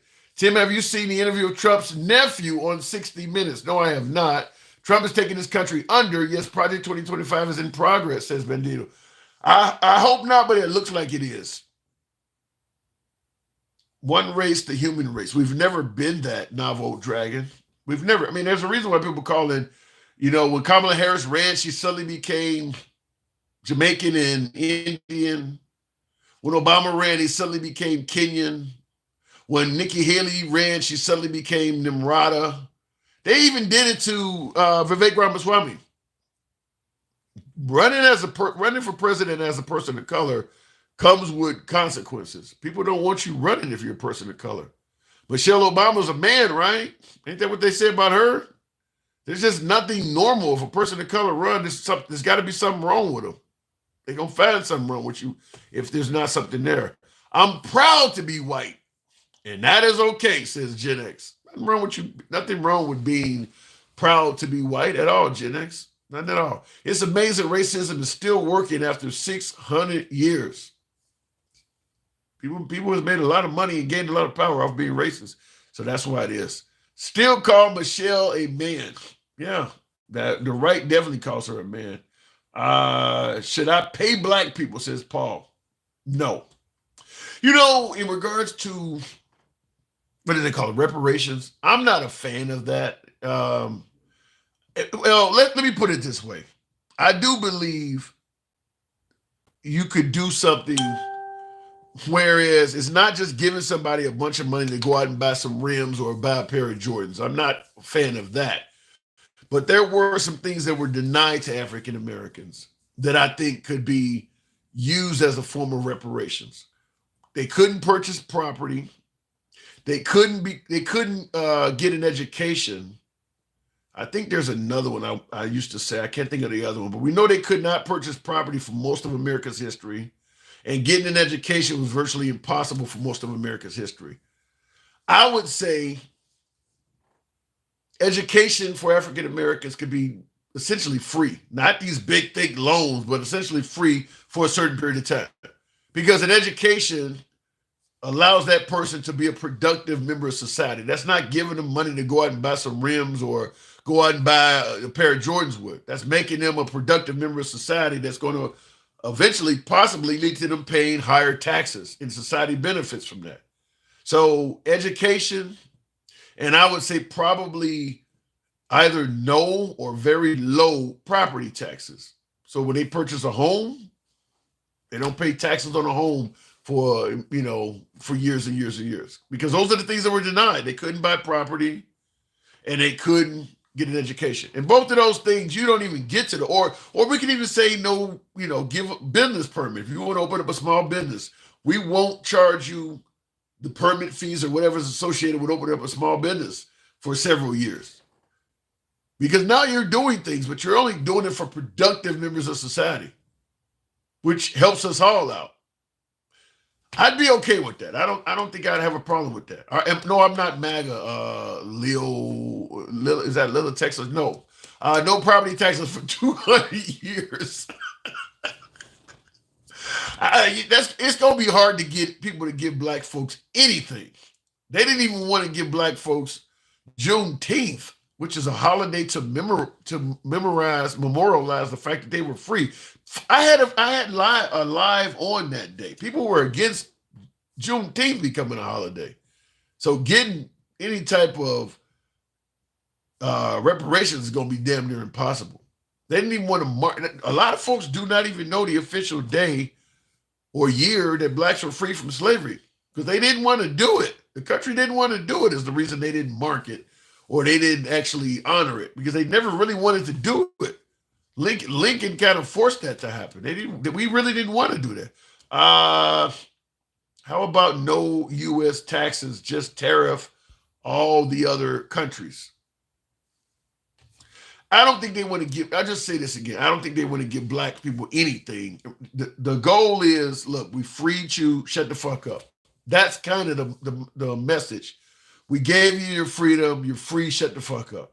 Find your way. I mean, because right after we got freed, they literally let them off the plantation and did nothing for them. I mean, it's like getting released out of jail and they don't give you anything. Just, you catch a bus back home and they just kick you off the bus. Find your way. That's kind of what they were told. Shut the fuck up. Tim, when he cut all these federal programs, is he telling you what he is going to do with the money? No, he's not. Don't you think you play a part in this? You legitimize a side of fool lunatics.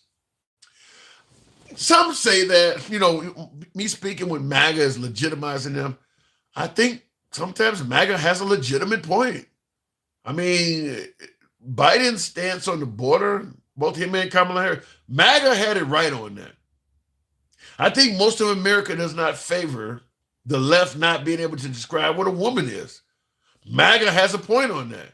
Sometimes some of the stuff they say is legitimate, which is why I like to hear both sides. The left ain't got it all right.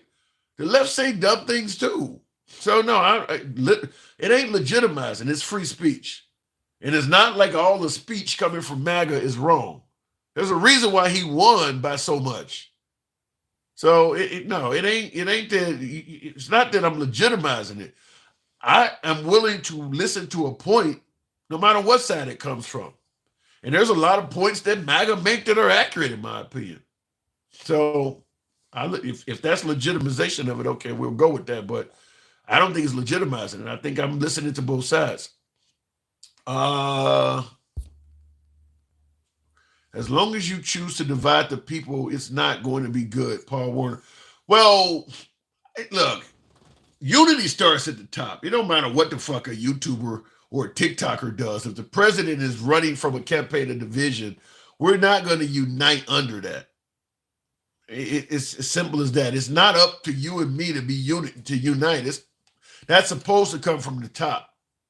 As long as Trump is running an administration based on division, that's what you're going to have in this country. You're not going to have unity because Trump is telling me or telling you we shouldn't like each other for various reasons. So we're not going to like each other because people believe what he says. So yeah, you're not. I get what you're saying. We do want to unite, but liberal tears, snowflakes, fuck your feelings. You're not going to unite under that. And he's president. So if you want to refer to something Biden did, like ultra MAGA or dark MAGA or whatever, while you may have a point, he's not the guy at the top anymore. Trump is. And Trump is not correcting that stuff. So you're not going to get unity with Trump the way he's run. I mean, did you see his Thanksgiving or Christmas internet messages? That stuff was divisive as hell. You're not going to get unity under that. No reparation, says Novel Dragon. That's probably what it's going to be. Can you say with a straight face that the Biden presidency was good? No, I can't. No, I can't. And I don't think history will judge Biden's presidency as good. But there's a very good chance it will judge Trump's as worse. There's a very good chance that if Trump keeps doing some of the things he's doing, his presidency would be President Biden's presidency, George H.W. Bush, Desert Storm, Desert Shield guy, what was it, 1988 to 92? Biden will be along something like that. Kind of like, he sucked on the border. H.W. Bush had to read my lips, no new taxes. I mean, it'll be a presidency that came and went. If anything, Biden will probably be most known for his presidency being in between Trump's two presidencies. But Trump's presidency, on the other hand, unless he does something magnificent, he's going to be known for saying the election was stolen. People going to probably be saying he tried to stage a coup 100 years from now. People are going to be showing the videos of what happened on January 6th and saying he pardoned these people. Ain't nobody going to know about Black Lives Matter 50 years from now. So that argument ain't going to come up. So I don't think Biden's presidency will be viewed all that successful. But I do believe that unless Trump does something fantastic, his might be worse. His handling of the pandemic is going to be something that, folks do not want to replicate. So his could be worse. I really think so. If he don't change that, his could be worse. Can you say the Obama administration was any better? Can you say the Obama administration was any better? He has one of the most deportations in the past 20 years. Was his presidency any better with the bogus Obamacare program and Obama phones? Well, just to clear something up, the Obama phones came from George W. Bush. Those phones were being given out by George W. Bush. The right all of a sudden started calling them Obama phones with Obama. And by the way, he's handing out cell phones to welfare. Is that really that horrible? Obama phones. Like, you bringing that up 10 years from now, 10, 15 years, I can't even believe you bringing that up. But in regards to was Obama's any better? Yeah. The divisiveness was not there. And by the way, when you point out that Obama had one of the most deportations in the past 20 years, when he was in office, the right was saying he was for open borders. He was actually doing what the right wants to do, securing the country, securing the border, doing everything that you're celebrating Trump for doing, and you're making it sound like he wasn't doing shit. So, yeah, his presidency will be viewed more favorable. And I don't think that in regards to your statement about bogus Obamacare, notice how Trump couldn't get rid of it the first time? There's a whole lot of Americans that'll tell you they're better off with that bogus Obamacare. What is the alternative? Nothing? I mean, let's take Obamacare out of the picture. Let's go back to 2007 or 2008, because Obama took office in January of 2009. So let's go back to 2008. Do you really believe the U.S. healthcare system, healthcare in America was better in 2008 than it was at the Obama left office? Pre-existing conditions could get you thrown off healthcare. So if you got, let's say you were working somewhere and all of a sudden You got diagnosed with diabetes and you lost your job, got laid off. The next job did not even have to give you any sort of insurance coverage at all for diabetes because it was a pre-existing condition. Obama got rid of that. Would you rather go back to the time when you could do that? Yeah, the Obamacare was not bogus. Obamacare, there's a whole lot of Americans that would rather have that than not. Obamacare is only bogus to people who have insurance already and don't give a damn about those who don't. Then it's bogus.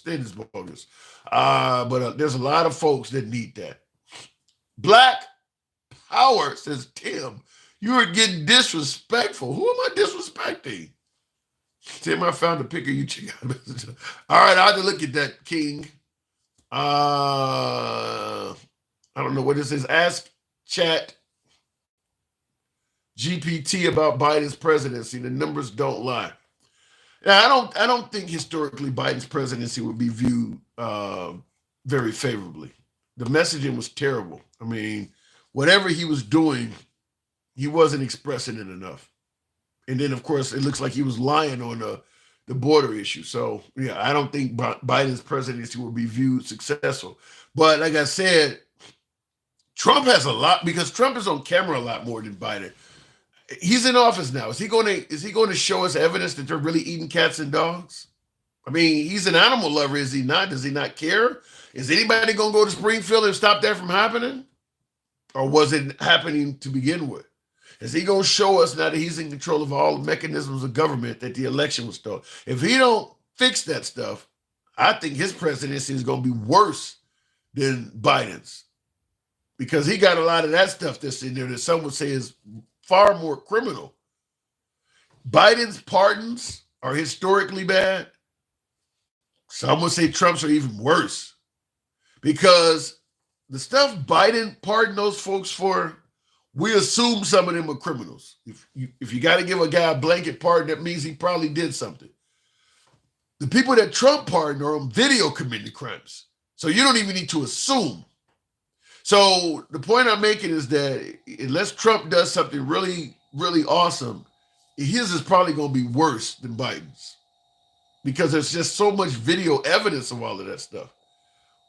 So we'll see what happens. Anyway, folks, I do appreciate the 93,000. I gotta step away. Why would you need to pardon family members who are gangsters? Why would you need to pardon participants of a love fest? You go either way with that.